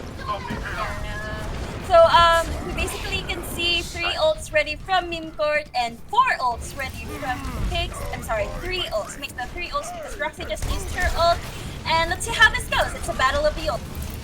Battle of the ultimates indeed, but at the same time, it's time to stay into the corner. Shiver though does get the Death Blossom online, and Nano Boost into the forefront again. They do want to shut down the D.Va Defense Matrix first, and good timing there from Shiver, really burning out the cooldown there. Somi was forced to hold that DM on, and that is just going to be the punish there. Cakes right now tearing everyone apart. M1 with the Fire Grenade takes care of Red Rose, but it's Narbrawl versus the world, and the world will bite back. This is the Reinhardt falling on down, and Cakes will take another notch under the belt.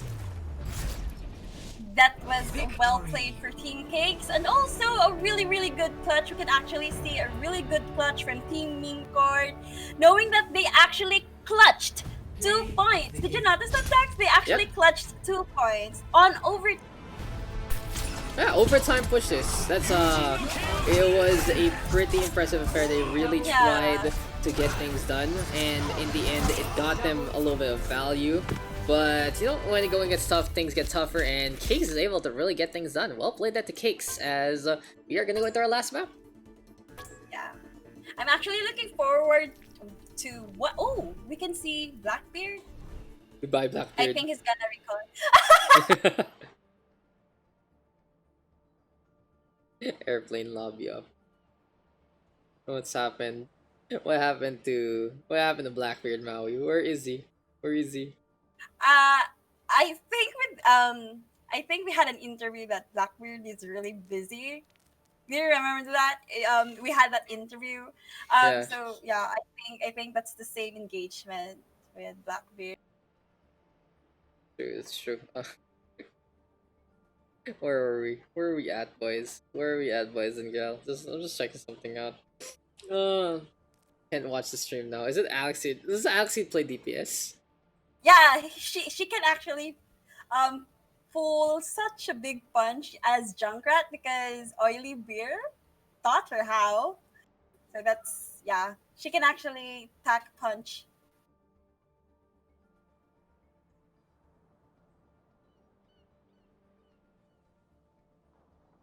Which Wait, team's going to pick map? Oh yeah, sorry. I just had to reply to something.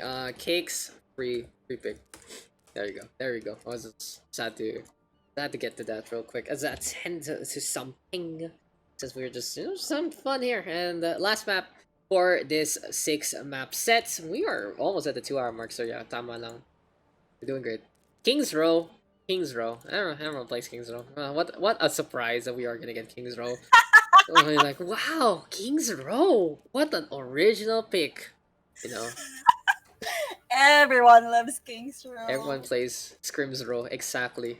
What's up, Andy? Kings Row, yeah, exactly. Been a while, Andy. How you doing? How you doing today? You know, Scrim's Row is where we are at, and we're just the last one. Silver's time. Fine. Oh, some good stuff. What are we doing?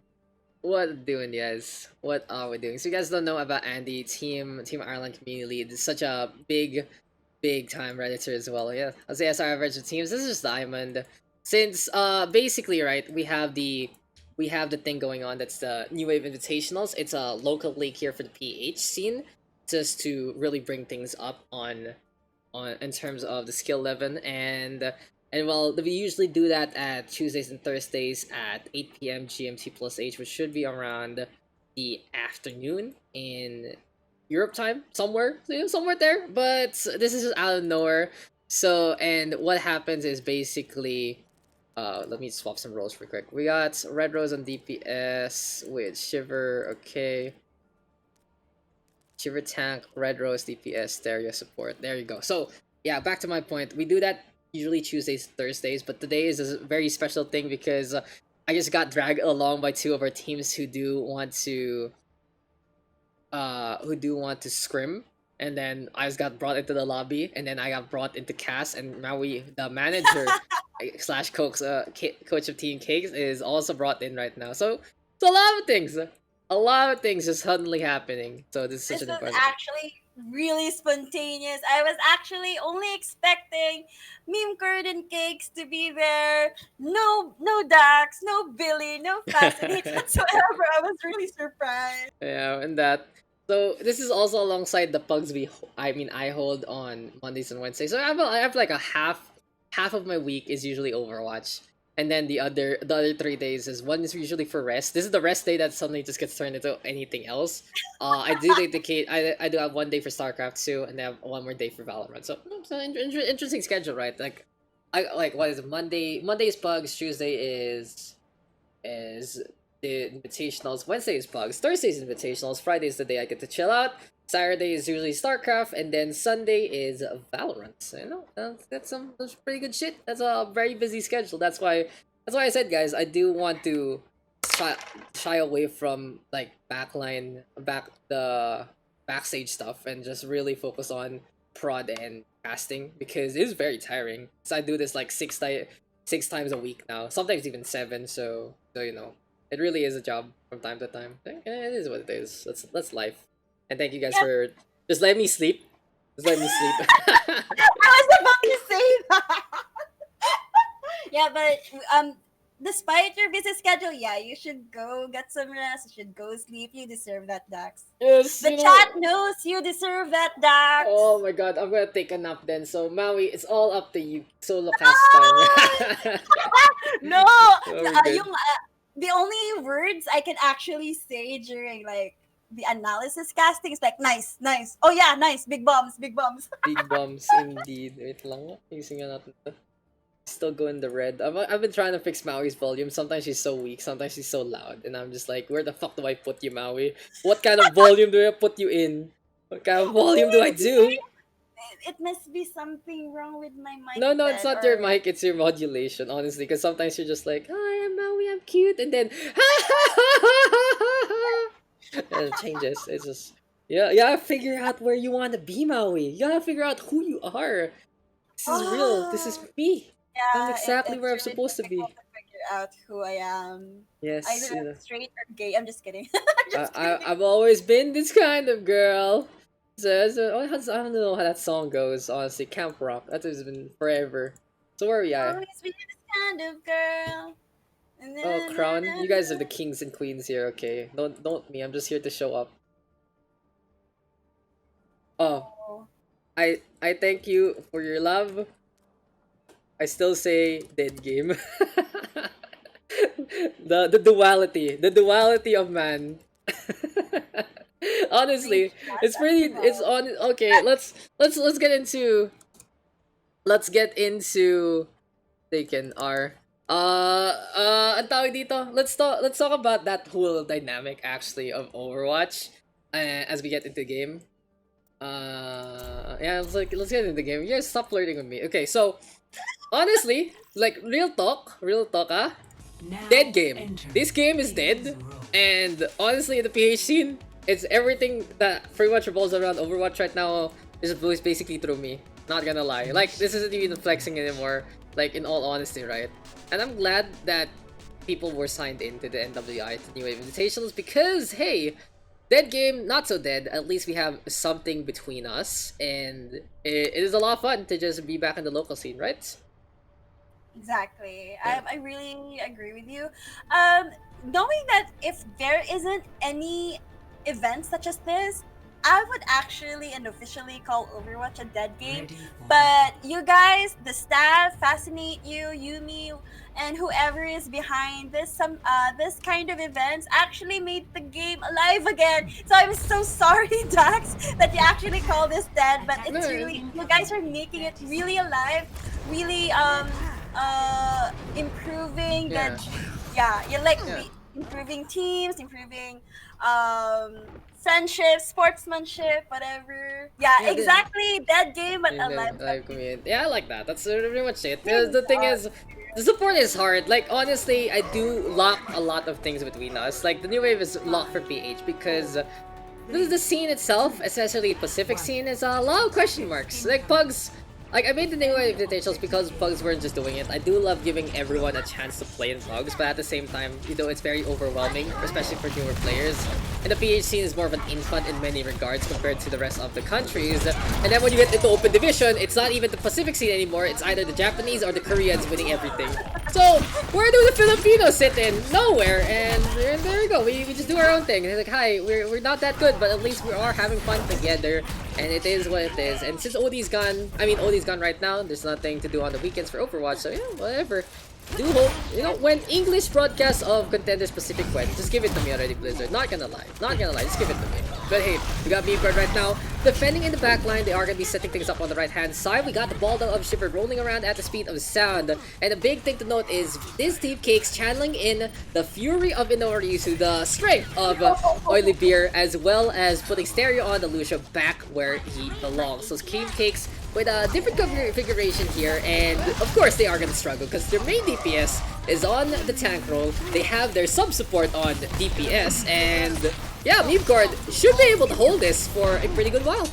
Yeah, exactly. I think that just like giving Alex some time to practice with her DPS, Shiver some time to practice with him being Wrecking Ball, and Red Rose with the triple Blade, that's so amazing. Okay, so we actually witnessed Red Rose saying in the beginning of this game, witness my DPS, and yeah, we actually witnessed your triple Blade, Red Rose. Yes. Well played. Witness this, and they have been able to get things done. Yes, and Pacific Open Division is just basically where the Koreans who are afraid to play against Koreans go, but then they end up meeting the other Koreans. But hey, just not to hate on them, honestly.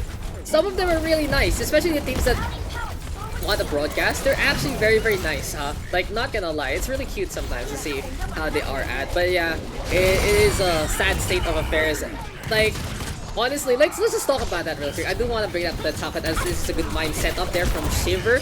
They are gonna try to get pushed. They're gonna go for staggers here and there. But back to that point, the thing about really the Pacific OD scene is it really helped the region locks. Like, I don't know why they got rid of it. Like, sure, it didn't really matter in the bigger regions, but it really helped us. And when it's gone, it's like, okay, do you not understand what's going on here? And they don't.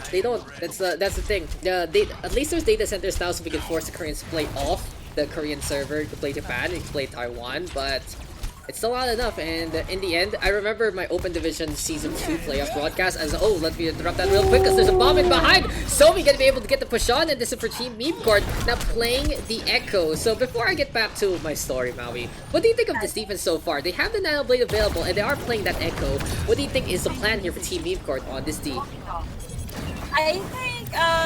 I think, yeah, so we have Wak as Echo. I think he's going to go either as Wrecking Ball or either as a DPS. But yeah, it's actually a really good defense for Memecord here, knowing that Roxy's shield isn't enough to block any kind of shatter. Okay, Stereo's shield. You forget that Stereo's on the support right now, but as we witness, honestly, Maui's talking about it, we see Akashi go for the Nano Blade, and even though the Sandmire is into play, Memecord was just able to get enough slices and dices on to make a new flambe and a little bit of sushi on the side. So yeah, Memecord getting things done on the defense. And back to my story, where was I? So yeah, region lock, it doesn't help Pacific scene. It was very painful to see that because when I had my OD season to broadcast, I remember really forcing one Pacific matchup. I was like, we have to start it with a PAC matchup because just to give love to the SA community. That was Savior Esports versus FES Academy Riptide. And then after that, it was just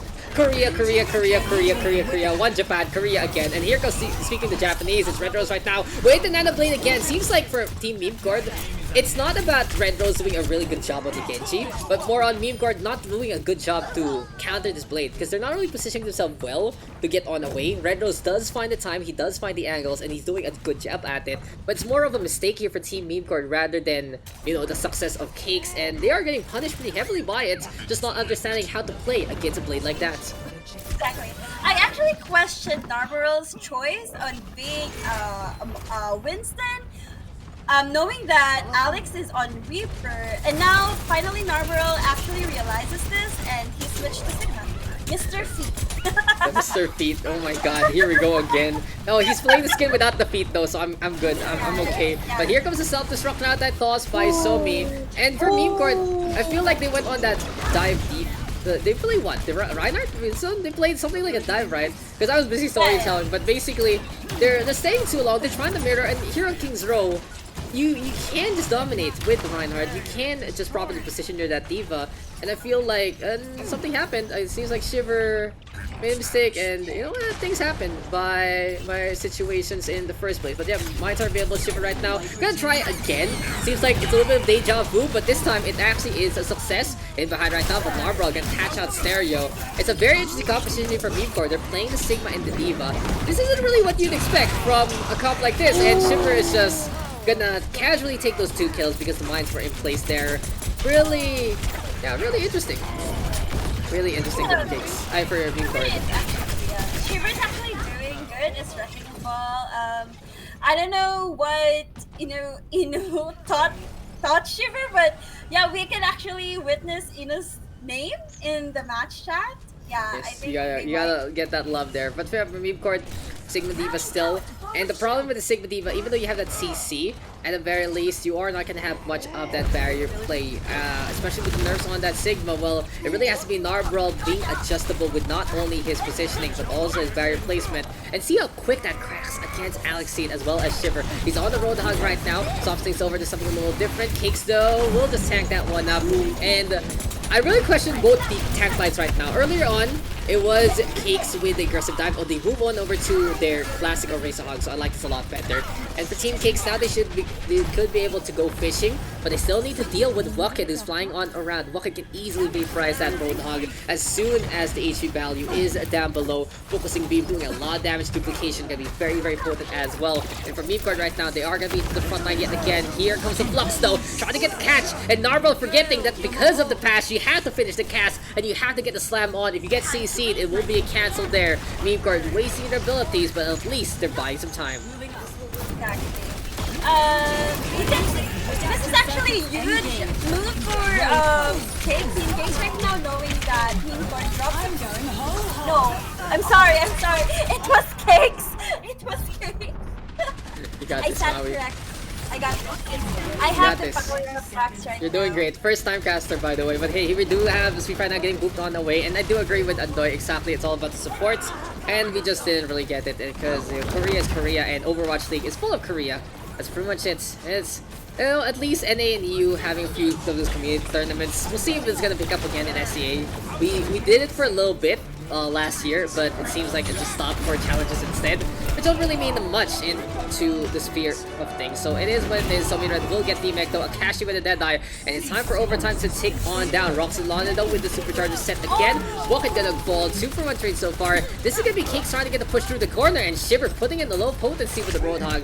When you have a DPS playing the off-sank role, you either put him on the Zarya or the Roadhog. You can still see a lot of lethality. You almost sleep right there for Fatal's actually, as Maui notes. But here comes the coalescence right now. Sweet Fry trying to get the push on back. Memecord with a sustain still. And Narbrawl almost gets knocked off the edge. Here comes Narbrawl yet again. Somi right now flying on in. Valkyrie is popped here. And now Alex seated behind. And as the Tracer falling. But it's a bomb. It's a present to everyone. And this is Memecord right now looking to hold yet again. Flux now will connect. Doesn't get the catch. Will lift up too. But good soundbite there for Stereo to keep things alive yet again. Somi though still staying on top of the objective, and another almost group. Stereo is almost getting that one. Red Rose right now though with the blade in hand, and it is gonna be Evan getting cut down in his prime. Team Cakes finding the opportunities with the Genji, but Akashi and Zoe putting on the bullet show for Memecord. All they need to do now is get rid of the Eraser, but Alex swaps back to the Junkrat, and surprise with grenades. Sweet Fry gonna fall on down. Wucket right now trying to survive with a Tracer, but he's out of time, out of space, and it is gonna be a ball here from Narbrawl to try and keep things up. Beautiful boop this time. Pop goes the whistle. Mini golf gonna be absolutely triggering there for Mr. Narbrawl, as that is gonna be Cakes finishing up the map with a few clutch plays here and there. Exactly. We actually saw Memecord doing clutches like this in Route 66, but now it's Cake's turn doing all the clutches and overtime, and we could actually see how successful that was, knowing that there were some subtle switches from hero to hero, but yeah, that was really a good clutch by... And I'm just triggering Mr. Narbrawl. So yesterday, we were playing mini golf in Tower Unite, and he had the lead at the very start, and he just threw it all away. You know how golf? Yeah, you know, sometimes in golf, you have to stay on the course. And if you don't, you get a +1, and you gotta go again. So, from an 11, remember guys, yesterday was the day that Mr. Narbrawl Gama blew an 11-stroke lead against me from the first hole. Just, you know, just an FYI. You can clip that too, guys. You can clip that too. Nag-world tour sa last course. Yes, sir. Yes, sir. Like, this is one of the 4 fun games we play Tower Unite. This is some stupid ass shit. But, yeah, mini golf. Mini golf. Have you ever played mini golf in real life? No, I only play golf on me. Ah, that's true. That's cool. That's cool. Like, I do want to play... I played mini golf before in real life. There are a few courses here and there in a few places in the Philippines, and I played golf once. I kind of threw my golf club away by swinging like the driver. Tower Night golf clubs when anytime, man, anytime. But you know, it's an interesting sport. But you know what else is a sport? You know, Overwatch, esports, guys. Esports is a real sport. Sports is sports, yeah. Yes, sir. You know, it was in the SEA Games. I was part of that. I was casting that. But well, Memecord, on to the point they go. Pretty easy transition here, honestly. They know that they can overrun Team Cakes right now because they do have the little bit of the role advantage in their favor. And they execute pretty well with Bucket and Kashi getting the slice and dice action on. And in the meantime, Shiver unable to really get all the energy he wants. Big to know though that the Zarya is already at 94%, so well done there to Shiver in that regard. Gonna be a very big component of the next fight, but they are gonna need some value here. They do have a good composition to really capitalize on it, especially with the Lucio, the Reaper, and the Reinhardt to boot to follow up the damage from the grab. But I guess for Memecord, they do have the counterplay, have the Nano Blade gonna be in hand in just a bit. Yeah, I actually questioned Narbarel's charges at the beginning, Big but shatter. he was able to, yeah, he was able to push, like, he was able to pull that off, knowing that those were some questionable charges, and I was like afraid, oh no, what? His HP is now 42. Oh no. But he actually managed to pull all those big time charges, even though he wasn't able to take anyone with him. Hey, Blade into the back line. Akashi gonna whip things out.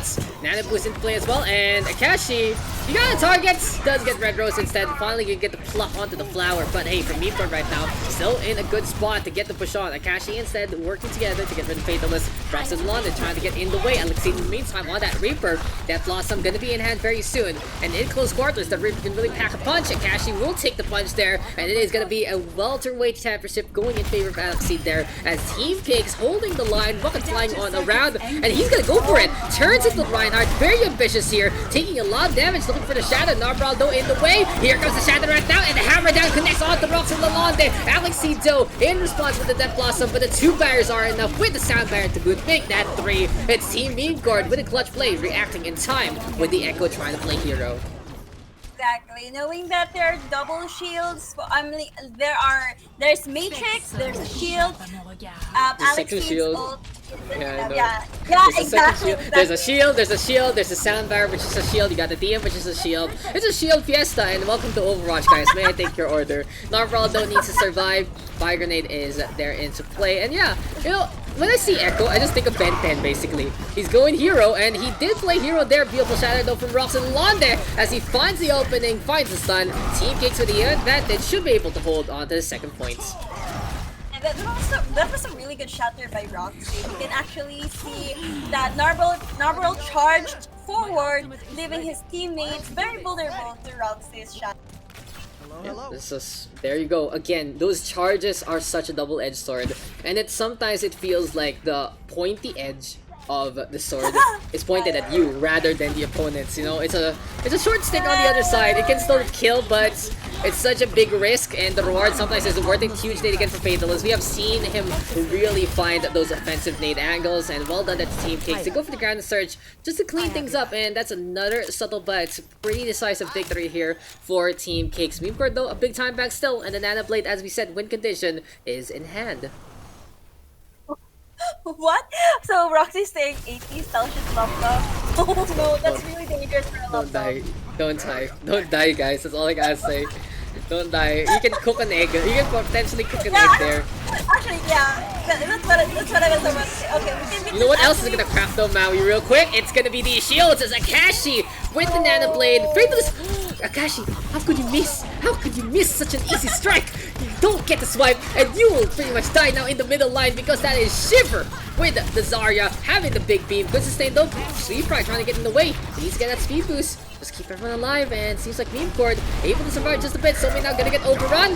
Freak Shadow there for Roxy. Narbral doesn't even bother to hold up that shield. He's like, I'm just here to die again. And well, Team Cakes. Another good defense going in their favor. Team Cakes is actually doing really good with all these defense clutches. Like, they're actually ulting to counter Memecord's ults, and that's basically an ult to save the team. True, and so true. But here comes Memecord right now. They still have a push or two within them, and they are gonna fight for their lives, that's for sure. Shatter is available. Narva right now looking to protect the team, but that is Shiver finding Gravity Surge on the walk, and still Narva gonna get the kill onto the Zarya. Here comes Narva right now with the charge. Knows Roxy doesn't have the Shatter available, but he has to back on that because Roxy and Londa getting swipe on Rocket a little too close for comfort. Will go down. Memecord right now going for the brawl yet again. Emon does have the Nano Boost available, and for Memecord gonna be an opportunity here and now to get into front line. Sandfire into play. Alexine letting it rip, and oh, poor Sun has to back on again. Akashi though with the Nano Boost, turning things around in favor of Team Memecord. And this is looking pretty close. Stereo right now is trying to survive. Good bubble there from Shiver. And since Akashi cannot secure the kill, he will get punished by the Widowmaker's range, as well as the big beam from the Zarya. Heartbreaking there for Team Memecord, because they only had that in the bag and they just let it loose instead. Well, let's be honest here. Memecord is actually staggering right now. They're down with one healer. And Narvarel is about to change that fact, knowing that he got fixed more than their team trying to what was the word? Trying to win. You know, let's just say that. And this is gonna be Memecord winning. They're gonna be flashing a big neon sign to say, hey, we're winning right now. But they don't have as much time as they would like. Earlier on, they had like 5 minutes, and oh, Roxy with the T-pose on in does get the T-bone on for Narval. Out of nowhere finds the angle, and that is gonna be motion in general. But hey, you know what's interesting, Maui, is even though you're on the floor, you can still push a payload. That totally makes sense, right? As goodbye, Alexine. Yeah. Like, you can actually, right, Daks, that Narvarel's charges are really questionable, but you can actually see him pull off those charges even though he doesn't have any picks. He's just trying to distract the enemy, trying to get those free hits as much as possible, and that's what matters as a tank. But you're actually leaving your teammates really vulnerable to shatters, to whatever, because you're there charging forward, and yeah, there's nothing left for your team. But hey, Narval is getting these pins, it's working, but at the same time, as we said, oh my god, what a boop there, goodbye Roxy, taking a little bit of a dip, and that's gonna be it. That's pretty much it. I guess that's it. Guys. It's actually good. Yeah. GG. GG, still ask. That's pretty much it. So, unless, what? Do you want to finish? Last map anyway. Last Yeah, map. it's like up to them. More time. Okay. Or whatever. Okay. Cool. So let's finish the map. 1 minute to 1:47. Okay. Where were we on our point? Oh yeah. So Mr. Reinhardt and Narbrawl going for those charges, but you do have to realize, especially the Widowmaker of Red Rose, he was able to get a few picks here and there because of the Reinhardt's not available. And as a team, you have to communicate. Oh, I'm gonna go for the charge, guys. So you have to be away from those Widowmaker sightlines, and since it's not being attained, it is just a little bit of a struggle in that regard. But the thing about Memecord is they are trying to find the value here with the pins, and they are finding a few opportunities here and there, especially with the Graviton Surge plays. But it really boils down to the protective nature of the Reinhardt to begin with. But for Memecord right now, a minute 47 on the clock on their next attack. Mauiiicakes a minute on in left in terms of his overtime push, and we'll just finish things off even though this is just a scrim. Well, let's get things on that regard, as Team Cake's gonna be looking to try and get another notch under their belt. If I remember correctly, they are up 4-1 in terms of map score, so yeah, looking pretty good in that regard. They're going with the whole being tossed out though. Alexine playing the Junkrat again, really trying to keep the pressure on with the Grenadier. This is actually really a subtle DPS pick by Alex. I actually play with her a lot in QP, and she's like basically Oily Beard Junior. Like, if you can actually witness her quad kills, the Junkrat, yeah, you can actually tell.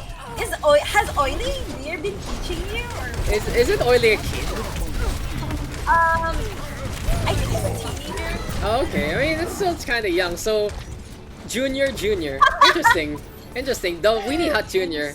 we need a general, but Memecord developed really good defense. Honestly, this is just a very, very stable site. Absolute right now, forced to play the far just to die, and yeah, this should be Memecord's a hold. A pretty easy defense, honestly, if I do say so myself, because Memecord able to play a very stable composition, undisruptible whatsoever. They have the blade right now. They now boost up the Zarya, but Akashi's gonna let it rip off it right now with the Dena as well. Grab the surge into play, and yeah, Memecord, they just pretty much clean house. What a showdown there from Memecord. At least they strongly finish up the set, and I like this here from Memecord. This gives them a lot of confidence in the future. They lose Emon, but that's pretty much it. They were able to hold, and overall, a pretty solid defense there from Mr. Memecord. That is a good team there. That is a good team, looking pretty proper, even though they are behind. Exactly. I really commend Memecord's clutches, Memecord's defense. Am I the youngest that plays in Daks? I'm not sure, actually. I mean, you look at Waminagi, they have really young players, especially Archdaniel and Timora. And this game is gonna be drawable. This is how it is, guys. This is how it is. So maybe you're one of the younger ones. I know we have had people younger than Blazer, like less than 10 age. That has happened before, but they're not too much of a regular. There were a few kids here and there had played, and we were like, you know, just be nice, that kind of thing. We're gonna be fine, we're gonna be a-okay, but Memecord now gonna be on the attack. We're 13, I'm 12. And I think we had someone who was like 7, 8, or 9, something like that. Yeah. Like joining your pugs? Or Yeah. like what? Yeah. I think one of them was Ark's brother, actually. Like that was something. Ark has a brother who does plays from time to time, and that was one of them. That was one of our players way back when. But hey, it is gonna be time. What? Oh, what is that spray? That's cute. Evan, where'd you get that one? I think it's one of those. I remember I went to Overwatch League 2018. I was kind of pissy because I couldn't get the sprays because I was there. I was there itself, so I couldn't get the sprays. I was like, where's my sprays? Blizzard! Where's my codes? Where's my stuff? But hey, Cakes is gonna get the stuff on. They do get the headshot on Akashi to start things off. Seems like Memecord are gonna be playing basically the same comp on the attack. Something really reliable for them. The Genji Blade is something they do want to play as much as possible. We do have Wucket right now on the McCree, but with the Junkrats as well as basically the Roadhog, the Australia-New Zealand 1-2 duo, they are gonna be looking to get some holds with the grenades as well as the hook from Roxy London, but Wucket getting the catch on the Red Rose. And this is basically the range game you were talking about earlier on. Good flashbang right now. Wucket trying to use this pole to get away from Shiver, and this is Wucket just gonna be getting that takedown there. Shiver accepting his demise. Memecord gonna be taking this last parts of this scrim, and that is gonna be the victory there for Memecord. But Cakes will take the whole series 4-2. Very impressive from both sides. Good practice overall. And we are done with our 6-game set. Thank you guys for just enjoying our random ass broadcast out of nowhere. Memecord actually took a strawberry shortcake. Everyone gets their +1. Thanks for the For sub, them Andy. to like enjoy and eat. Yeah, thanks for the sub there, Andy. Big shoutouts. One of the honestly, if you guys are into anything Reddit or anything in the Western scene of Overwatch, Andy is your guy in terms of the community stuff like that. So he posts a lot of things from Twitter on Reddit. I'm a lurker on Reddit. I'm just like, hey, there you go. I was like, oh, it's Andy's posting it, no problem. And I got to talk to him a little bit during the World Cup. Everyone was busy. I really feel bad, yeah, honestly, that we weren't able to go to the thing onto the meetup because we had to really get super busy. Like that was I remember, guys, the night is especially the people Team PH right now as we are gonna be wrapping things up. So let's sorry them again. Yeah, it was just like we had to suddenly get shit done because we were adding a few things here and there, and we needed the extra time to fix something up for the team. And well, at least, you know, the history, the matches did show that at least we got some progress on. And there you go, that was the story. It was really great of them. They gave Yumi one of the jerseys too, so big shout outs to, you know. And one more thing Andy did was the whole jersey thing. That was pretty pog.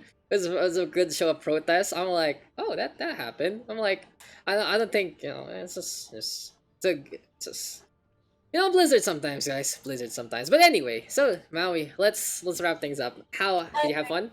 Did you have fun with the sets? Yeah, thank you for this opportunity to cast with you, Daks. The mighty Daks. Wow. I was able to cast with the mighty Daks that everyone was so concerned about last night.